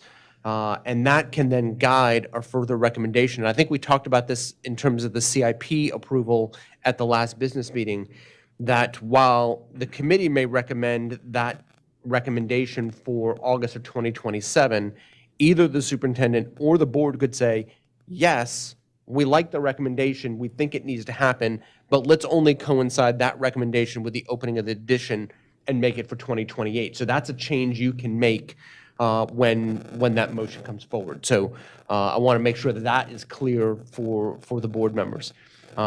The other thing we should have hindsight on is, of course, we're submitting the capital improvement documents, and by the time the recommendations are coming forward, and definitely by the time the board is voting in June, we should know where that project lies, both with the state of Maryland and with county government. So you'll have the hindsight at that point to know whether this project is approved for funding effectively in FY '27 as the first round of funding. And that's sort of an indication at that point that the program is moving forward. So that when you are making that decision, you should know that your program and your addition is going to happen. If it doesn't, though, if it is delayed, then we still need somewhere to put those students. And we may need to add the portables at Jonathan Hager where we have that core space and do that redistricting anyway. Even if you're moving some of those children into portables, we have portables at Salem and it's slammed. So it might be a decision that we have to make regardless of the addition happening or not as we move forward in time and see how that development takes off, what the actual enrollments are. Right. So anyway, just Thank you. Yep. Has this been put out to the public yet? Or is that what we're doing here today? Everything has been public. It's been on public documents on the website for everything to follow along, all minutes, all presentations, everything. But this is really the first opportunity to have a public presentation, if you will, to go through it. So. I just have one question then. Concerning the Virginia Avenue Commons, Chad, I mean, Phase 1 is already in development. When is Phase 2 supposed to take place? We're not fully sure yet. We've been getting some mixed reports. We've had some developments come and go, or developers come and go. In talking with city staff, their response has been, well, it depends on how quick Virginia Commons Phase 1 fills out and how profitable it is to that developer as far as they move through. The city would love to see it happen, but it just, as far as getting a firm date, we have not gotten that yet. My only concern is, and I think we've addressed this before, but, you know, if we had that Virginia Avenue Commons come through, and we've built the Downsville Pike School at a small capacity, and then we have that 168 or whatever 160. capacity. Yes. Here we are going to be, we're in the same position that we were in Jonathan Hager. And I would rather to see us to extend that if we know that that development's only, you know, a few years out, because the increase of construction that we have paid because we didn't, you know, kind of look at the visual boundaries of Jonathan Hager, we've increased that cost in 10 years where we probably could just go ahead and, you know, bite the bullet and try to find that extra money that's not state funded, and it would be a county funded thing, but we would save money. And I know some people say it might be a wash, I don't know. But I'm just trying to think a little bit of ahead for the next board, that they don't have this issue, you know, 10 years down the road, where now that addition that we have to put on the Downsville Pike is now, Right. you know, I don't know, $20 million, where it would only be 7 to 8, 13 million now. So that's what I'm thinking about, that Virginia Commons, you know, is we really would like to see more of that. For me, I'd like to see where we are with that development. Okay, moving forward. Speaking on a student perspective, do you happen to know how many kids would change middle school and high school districts other than the one near Black Rock? So other than, sorry, I'm trying to get back Sorry. away from the mic. No students in any of these preliminary recommendations would change middle or high schools. If I go to Springfield Middle today, I would go to Springfield Middle regardless of these recommendations, unless recommendation number 11, which is the Arborview development, would have a different recommendation from the superintendent or the board. The only thing that would change would be the school might send students to, right now it sends all the students to both Springfield and E. Russell Hicks for middle school. And recommendation number 3 says, oh, we're going to take the kids that currently go from Lincolnshire. Of the 570 some students at Lincolnshire, 30 will go to E. Russell Hicks. We're saying, hey, maybe we'll send them to Bester, where everybody either goes to E. Russell Hicks or Western Heights Middle. Okay, so it's not impacting any middle or high school boundary lines. Okay. I mean, as a student that switched from Boonesboro Elementary to Northern Middle, Right. it was definitely a very big, but that was because of my family moving. It was a big adjustment, and I want to mitigate that response for any other kids that don't have to go through it. Like I said, that was a major.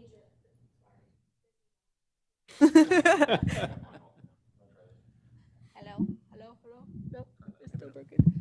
Hello? That was a, that was a major concern of mine as well, because I also have children who went from one elementary school and because of a district change went to another elementary school. And it was a cultural shift for her. It went from a small school to a much larger school. So that is something that we are very much watching. And these would go into place as the elementary schools close, and so around August of 2027, so that upcoming school year. 2028, 2027. All right. Yes. Thank you. Yes. Mike, I just want to, were you kind of saying that we need to look at building bigger now? I just think we need to The look new- at that, you know, if that Virginia Avenue Commons was probably in phase that they're going to be starting to build next year, and we're looking at 168 students within the next 3 years, and we would be over capacity at the new Downsville, there might be some, you know, construction and not, instead of adding portables, maybe now's the time to address that. I don't know we're I that thought far, that's- but I just want to kind of put that out there because that was an issue. You know, Jonathan Hager's, how old's 10 years old? It's like 16 years old, and now we're adding on to it.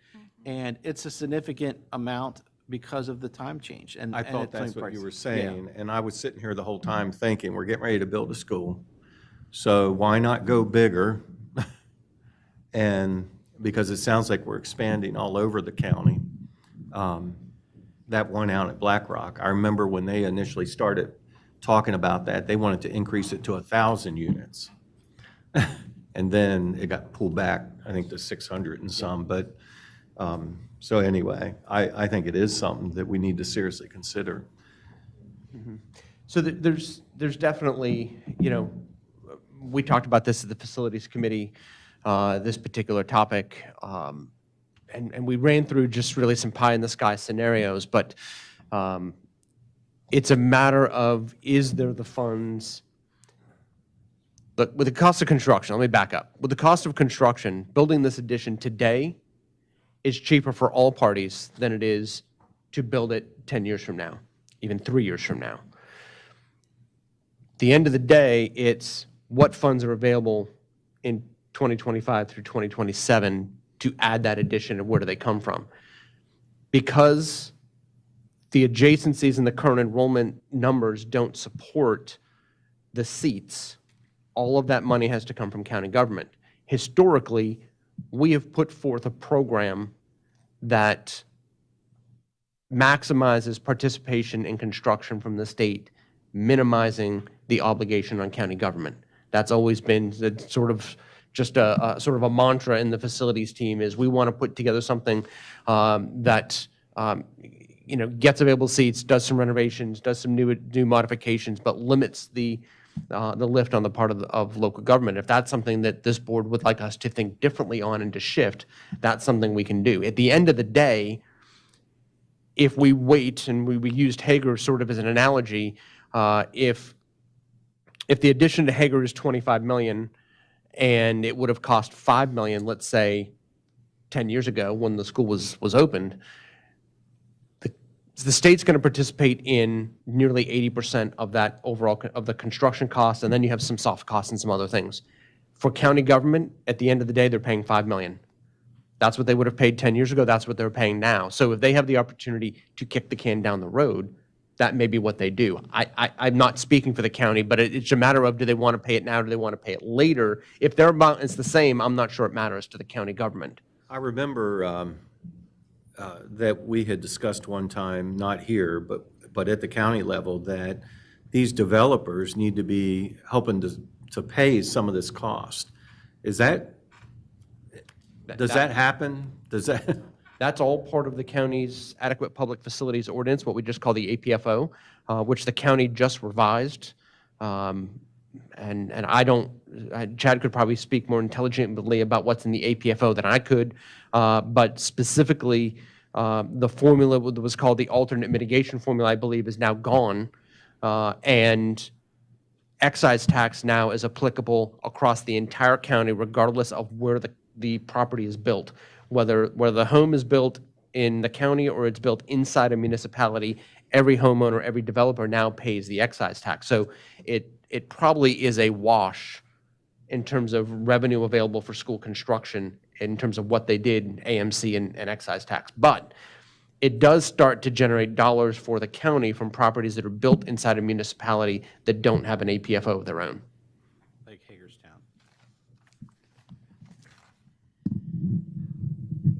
I would just like to add that Mr. Prue just lied. I never speak intelligently about anything, so. Thank you so much. We appreciate Thank you. all of your input with lots to think about. Thank you. Which brings us to the proposed legislative program. Dr. Savine? Yes. Thank you, President Zentmeyer. Good afternoon, board members.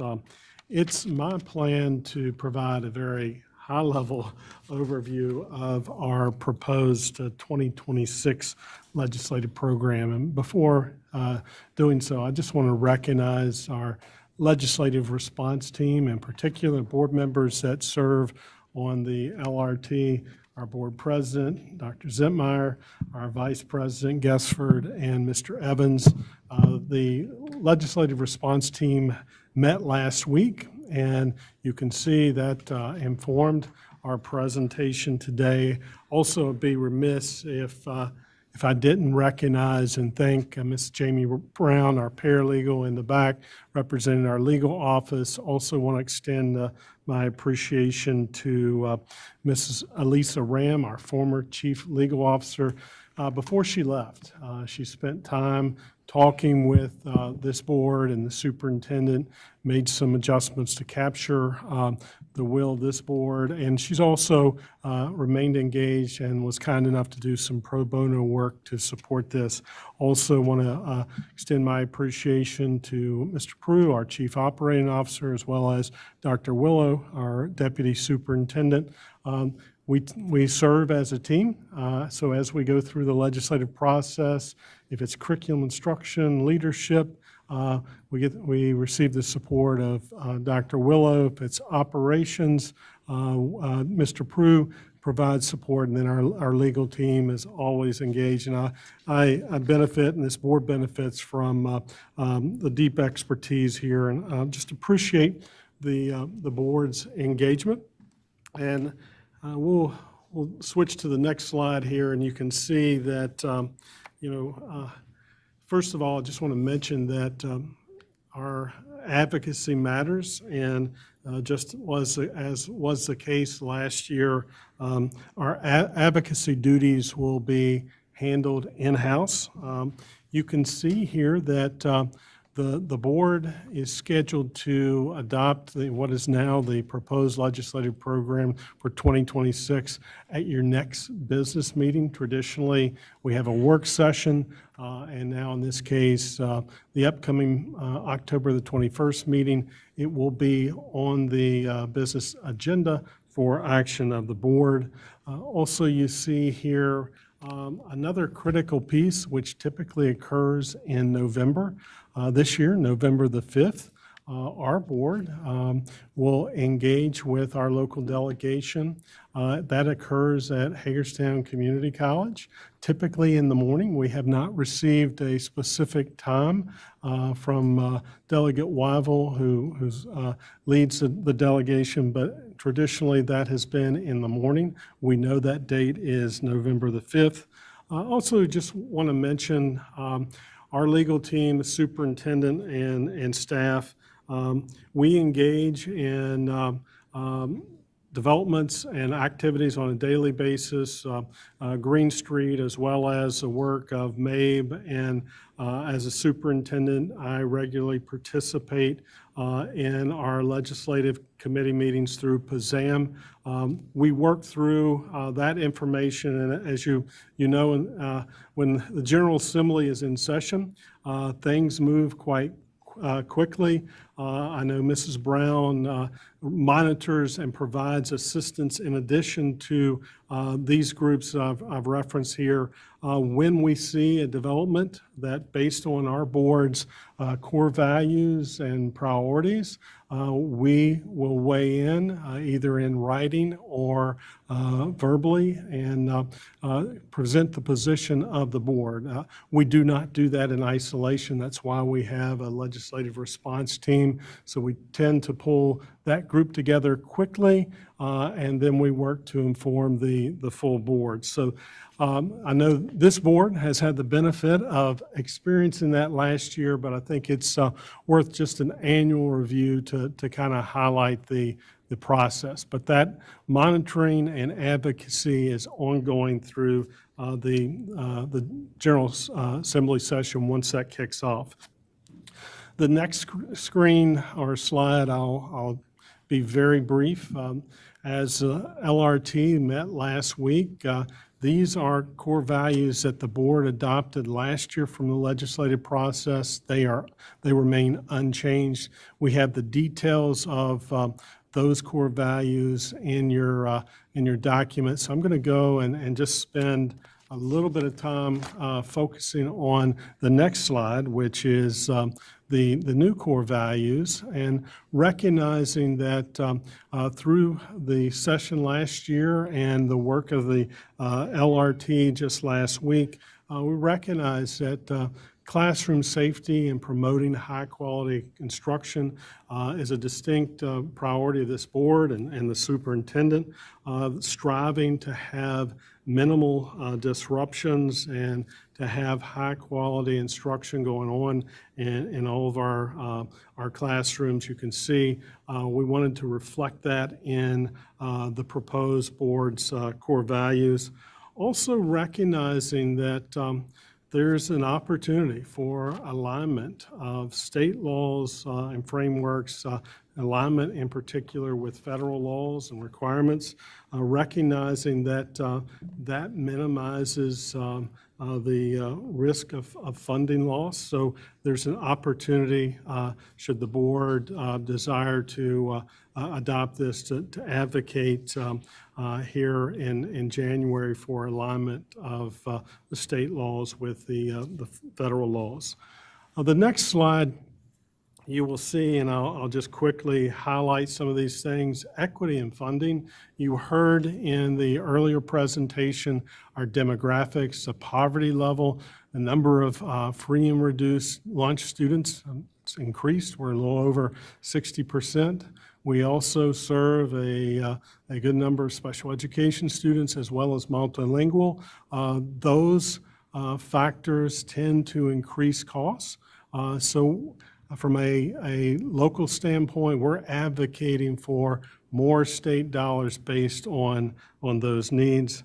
Also, we are one of the few districts in the state of Maryland that has universal pre-K. The board sees value in that. We are multiple years in. You see data in your document there, the positive results that will benefit this community for years to come based on the implementation of universal pre-K. Recognizing that this board advocates, and what we're suggesting here is more additional funding from the state level above what we're currently receiving to take pressure off the local.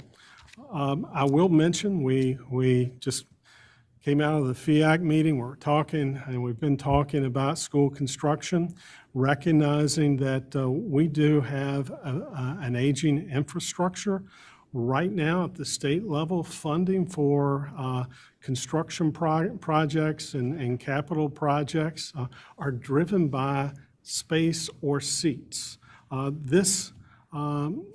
This priority here, or this area of core value, addresses and advocates for considering districts, rural districts like ours, that may have greater needs with aging facilities to modernize, and we would advocate for increased state funding. Right now, the model also leans a little bit heavier in more populated districts closer to the Beltway, which allows for less dollars coming to locals in Washington County. So a point of emphasis there. And the last thing I'll mention is, we recognize that with the blueprint in July of 2022, there was an increased cost of, and we certainly support the growth in professional improvement with the National Board certification, but there's a cost to that.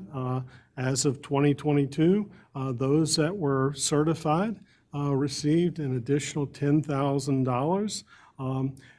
But part of that did not account for teachers that saw the need to take advantage of professional growth and certified and then recertified prior to 2022.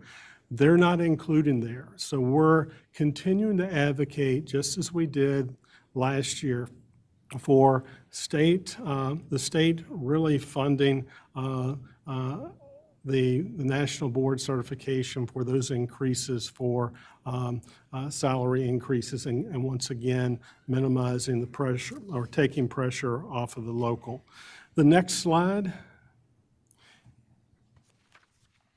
Basically, you can see here, it's pretty concise, but a lot of words there, and what it says is local government is in the best position. Elected officials are elected from constituents in the communities they serve, and we're advocating for more authority with the local, in this case, Board of Ed, both in policy, but also in school budgets. The same thing with charter schools, making sure that the local elected Board of Education has the sole authority in those areas.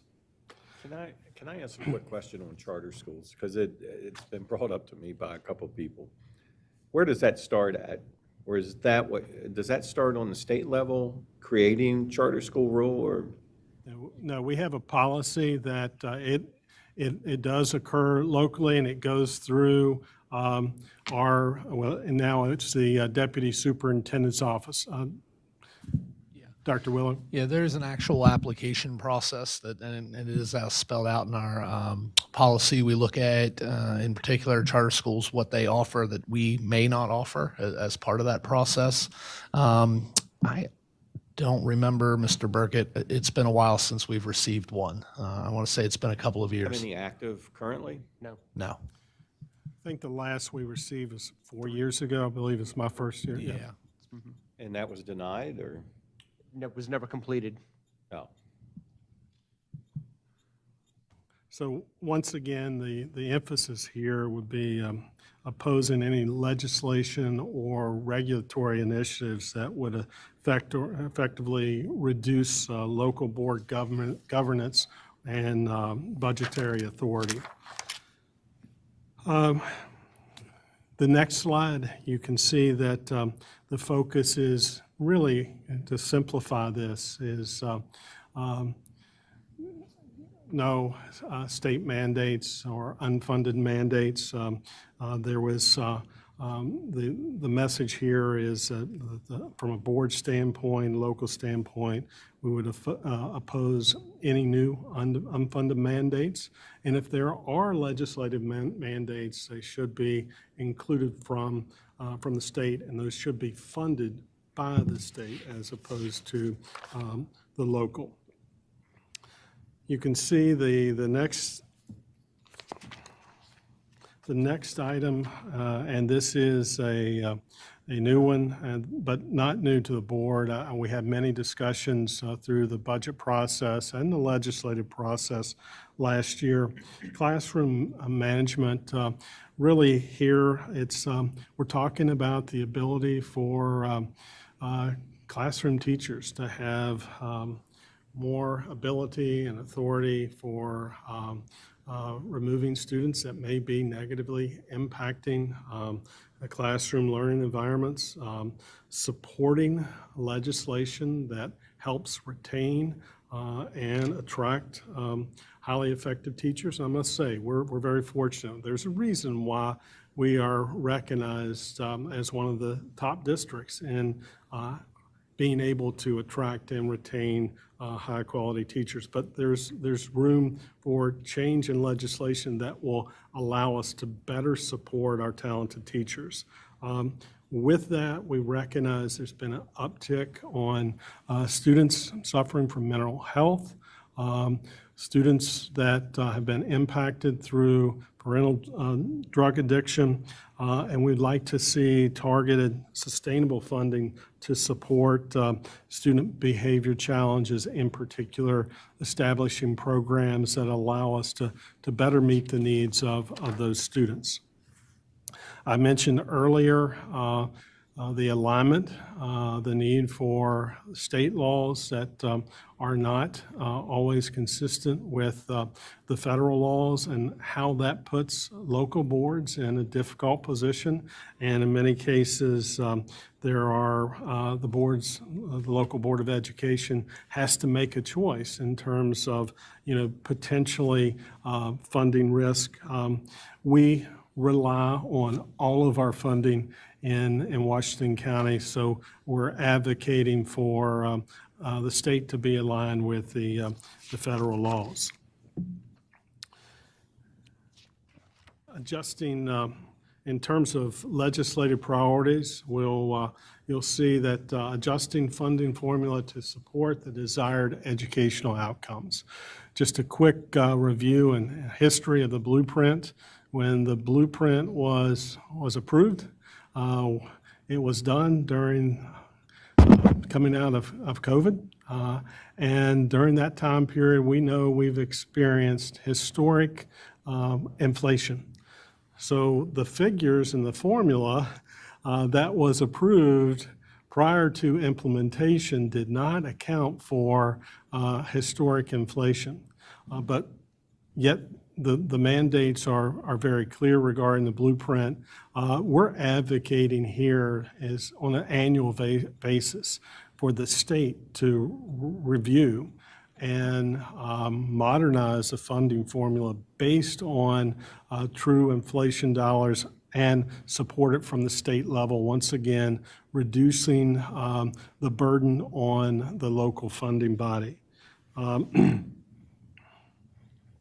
We also, I'll just add here that we oppose any reductions, or the conversation with the LRT is that we're opposed to reductions in the blueprint funding without any reduction in mandates. We have a lot of mandates, but if they're going to make those adjustments in funding, then there needs to be an adjustment on those mandates. We value safety and security, and we received some state funding for school resource officers and support for security initiatives. But one of the things that I want to spend just a moment revisiting, because we're very unique in Washington County. Our SROs are supported by the local Board of Education budget. We have 10 SROs that are very talented, that are in our secondary schools. The total amount of salaries and benefits for those 10 SROs is a total of $1.6 million. We do receive some grant funds from the state, about a little over 300,000. But the reality is 1.3 million of our SROs, it comes from, it's supported by the general fund in the Board of Ed budget. So 100% is within the Board of Ed budget. We are saying that we welcome additional state support and more flexibility from the state to go above and beyond some of the benefits we receive from the Safe and Learn Act, but also go, as I mentioned, above that to provide flexibility for the state to support funding SROs and also our safety and security employees. Right now, many of the grants allow for training support, and we welcome that. But in terms of salaries of our SROs, that is 100% in the Board of Ed budget. Dr. Savine, may I ask a question real quick? Yes. How are other counties paying for their SROs? Does it come out of everybody's budget pays for their own SRO, so no matter how many they have to pay for that? Even though they're mandated by the state, I know that. Yeah, currently, the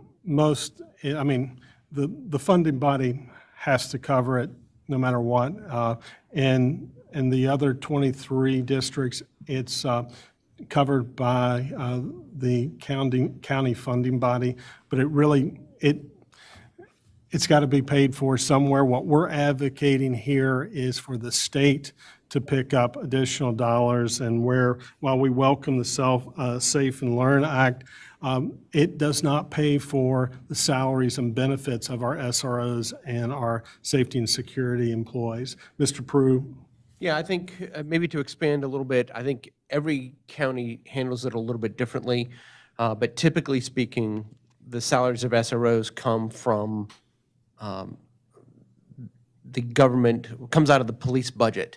So whether that's fully funded, let's say, out of a county sheriff's department budget, or I believe I can think of one, I don't want to name it by name, but I can think of one I think that might have a mix between, is like similar to Washington County, they have a mix where they have deputies and or let's say city police in their schools, but the city may budget for SROs in city schools and the county budgets for sheriff's deputies in the county schools. So, but generally speaking, across the board, we are the only system, I think, in the state that fully pays for salary and benefits for all of our SROs. And as we move on to the next proposed legislative priority, this is a new one. I referenced it earlier. Basically ensuring order in the classrooms and enhancing discipline. This really, the request here and the focus is on strengthening student discipline policies at the state level and providing greater authority, as I mentioned earlier, for those that are closest to students, our teachers, giving them the authority to address consistently disruptive learning situations that are not productive to a positive classroom environment. Also, an advocacy on expanding funding to allow for alternative programs that allow for us to provide both behavioral as well as academic support for those students that are struggling to do well in a comprehensive and regular classroom setting. Also, we recognize that attendance matters. Our teachers are really talented, and as we look at our data, students that are in attendance tend to perform very well. But those students that are not there regularly, in particular, those students that are chronically absent, we see a dip in their academic performance. In 2018, there was a shift in terms of the state policy and law that it makes it more challenging to, in necessary cases, to engage through a legal process in the court system. It still can happen, but it's labor intensive and time intensive, and we're advocating for at least latitude here in Washington County for a truancy reduction pilot program that will allow us to get more students in the seats. Now, we are tracking that this year, and we're seeing that very positive trends. About 95% of our students at the elementary level are in the seats, but we still have concerns about that small percentage that are not in school on a regular basis, and there's an impact on our community there. So we want to advocate for that. The last item is the legislative watch list, and looking at the time and considering the other items that we still have to cover.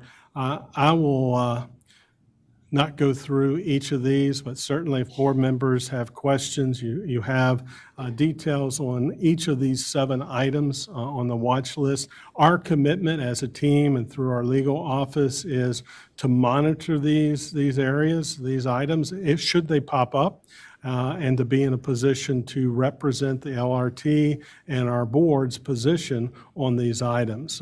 I will say just briefly, you see the 2 new items we have on here, the electric school buses.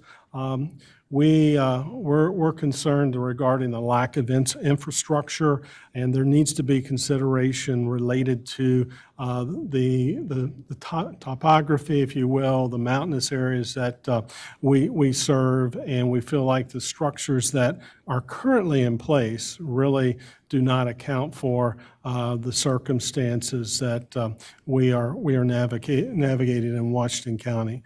Reportable offense laws, basically when a student engages in a chargeable offense outside of school, we need to know the details because that could trickle down into our schools and often does. So we want to advocate for more communication with school officials when offenses occur with students that may be coming into our schools. In closing, I want to review some critical dates here. This is our work session, and as I've mentioned, everything here is proposed based on discussion of the LRT. You'll have time to reflect on this in 2 weeks on October the 21st. We will ask the board to take action. You can see that as we transition, the General Assembly will kick off on January the 14th. And you see some critical dates there, crossover March the 23rd, and then the General Assembly concludes on April the 13th. But our commitment to the board, you can see every step of the way, once the General Assembly starts, at our business meetings through our legal department, we will be providing updates regarding developments related to legislation. I do want to close with just a couple items that I want to revisit. If we'll go to the next slide and one more slide. Just on this slide, you see that under policy BJ, that the board will need to designate a legislative representative annually prior to the start of the General Assembly. So we'll engage in some discussion now, but that action really doesn't need to occur until preferably at the next business meeting, but just as a point of emphasis for the board. And then the last item, and I believe we're familiar with this, but certainly worth revisiting, the legislative response team members. This is also driven by policy BJ. It sets forth the required members of the legislative response team. You can see the board president, is a given there. At least one other board member. We cannot have more than three. We currently have the board president, vice president, and Mr. Evans, the superintendent, chief legal counsel, or designee, and this, the LRT may include the designated legislative representative. President Zentmeyer, I hope that captures the discussion of LRT. I want to yield the floor to you if there are additional comments for the benefit of the board, and certainly we open it up for questions of the board. I want to thank Dr. Willow and also Mr. Prue for their level of support, not only in preparation, but also as we prepare to go into the session here in a couple months. I know you know that Maryland is called America in miniature, and that's because we're about as different from Baltimore City, Howard County, or named just about any other place as you can be. So that's why it's so important that we look at these legislative priorities and make sure that our part of the state is represented. Does anybody have any questions regarding this right now? I do have one. I thought we said in our meeting, you know, we talked about local control and making sure that we as a board can, you know, really have more say as to what happens in our schools. But when you go and look at the way we wrote the local and state equitable funding, you know, that doesn't really jive with what we're talking about with local control. We're advocating for our local control while we're asking for the local government's control to be taken away. So I thought we said we were going to take the local part out of that one when we talk about the funding part. And if there's, we can certainly make that adjustment, and that is the purpose of this work session. And that was certainly discussed, and it is, you've captured the intent there. So any language that we need to adjust, that's why we have Mrs. Brown here, and we welcome any suggested edits or adjustments so we can make those changes before you see it on October the 21st. Thank you. Yeah, I'm just glad you weren't advocating for electric school buses. Yeah, I would ask that in any of those funding portions that we take out the local. While I'm not saying that the county government should be able to say, you know what, we just don't feel like funding you this year, so they're not gonna. We need to realize that they already have very little say as to what happens with the funding, and if we're being true to ourselves, we need to go and realize that the way this is written is advocating to take away their control also, which I'm sure they're against as well. So I don't think that's reasonable for us to do that. So in those items, I want to make sure we capture it right. The suggested adjustment is taking out the localness, so that it provides clarity instead of. Right. Yep. Okay. All right, moving right along. You guys don't have to move at all. We're going to get it. Sorry. Oh, I have a sorry. quick question. A point of order real quick. I'm allowed to make comments on the legislative program attached as well, right? In the okay. I was reading over under the ensuring classroom order and enhancing discipline to provide to protect learning environments. As we've talked about last public business meeting, school safety is a major platform I ran on, and it is something that I hope that we can instill within all of our schools. No student should live in fear. However, when it comes to the discipline, I understand that a legislative draft has to be relatively vague to encompass anything that we may support, but I'm just a little bit curious as to what exact discipline you're looking for. Is it like removing disruptive kids from schools, or is it more of a generalized program? Yeah, thank you for raising that point. The discussion in the LRT last week is, and we've made some adjustments to the discipline matrix. that allows for very clear, progressive discipline action, but also understand that they're beyond a progressive discipline matrix. There are certain circumstances that the behaviors are so egregious, it may warrant a review in terms of more appropriate placement. So providing those circumstantial, evaluate everything from an individualized circumstance, but our goal is to have a progressive type of discipline where there are clear expectations, but also a structure in place where if it is an egregious behavior that creates such a disruption or is a threat to other students, we have to have a mechanism to restore that order. And we have a commitment to continuing to support the learning experience of that student that may be engaged in that egregious behavior. Yes, I sincerely support that. I, as a student that has been in many classrooms where I've felt unsafe, I thank you for clearing that up. I wanted to make sure it was a little bit more progressive, so thank you. And that's exactly why we added it as a new feature in our legislative priorities. We want every student in every classroom to feel safe, and their teachers as well. I sincerely agree. Williamsport High School update. Just realized that, just like all of you, I've been sitting in this seat now, haven't moved for 2 hours and 20 minutes. So I think we'll try to work through these slides fairly quickly, and I'll probably be able to expand upon at least my slides a little bit from a progress meeting that we had this morning at the school. But just to give you an overall update, lower level contents. This is the entire lower level classrooms all the way down out through the gym.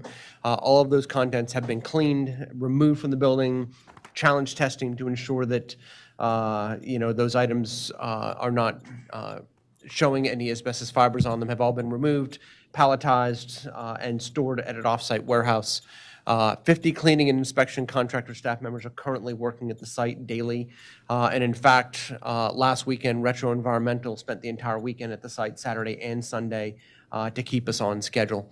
For the next bullet, which is that the gym level duct cleaning, as I may have mentioned in a prior meeting, the ductwork and HVAC systems that operate the gym level are separate and self-contained from the rest of the building. So, and those rooftop units were installed as part of the HVAC project last summer. So the duct cleaners are due to arrive at 6 o'clock on Monday morning to begin their process of cleaning the ducts. There are people that clean ducts. There are people that do asbestos, but there are very few people that do both. So this group is actually coming to us out of New York State. But the team is targeting a reopening of the gym level for the winter sports season, which I want to say kicks off November 15th. That date is well within our sights. And while I will say that nothing in this work is guaranteed, but I feel confident at this point that we'll be able to open the gym on time for winter sports.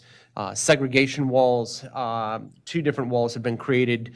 One adjacent to the concession stand when you come down the hallway from the classroom wing, there's a set of steps at the lower level elevator, and then some glass doors there that head to the outside, and then you get to the concession stand.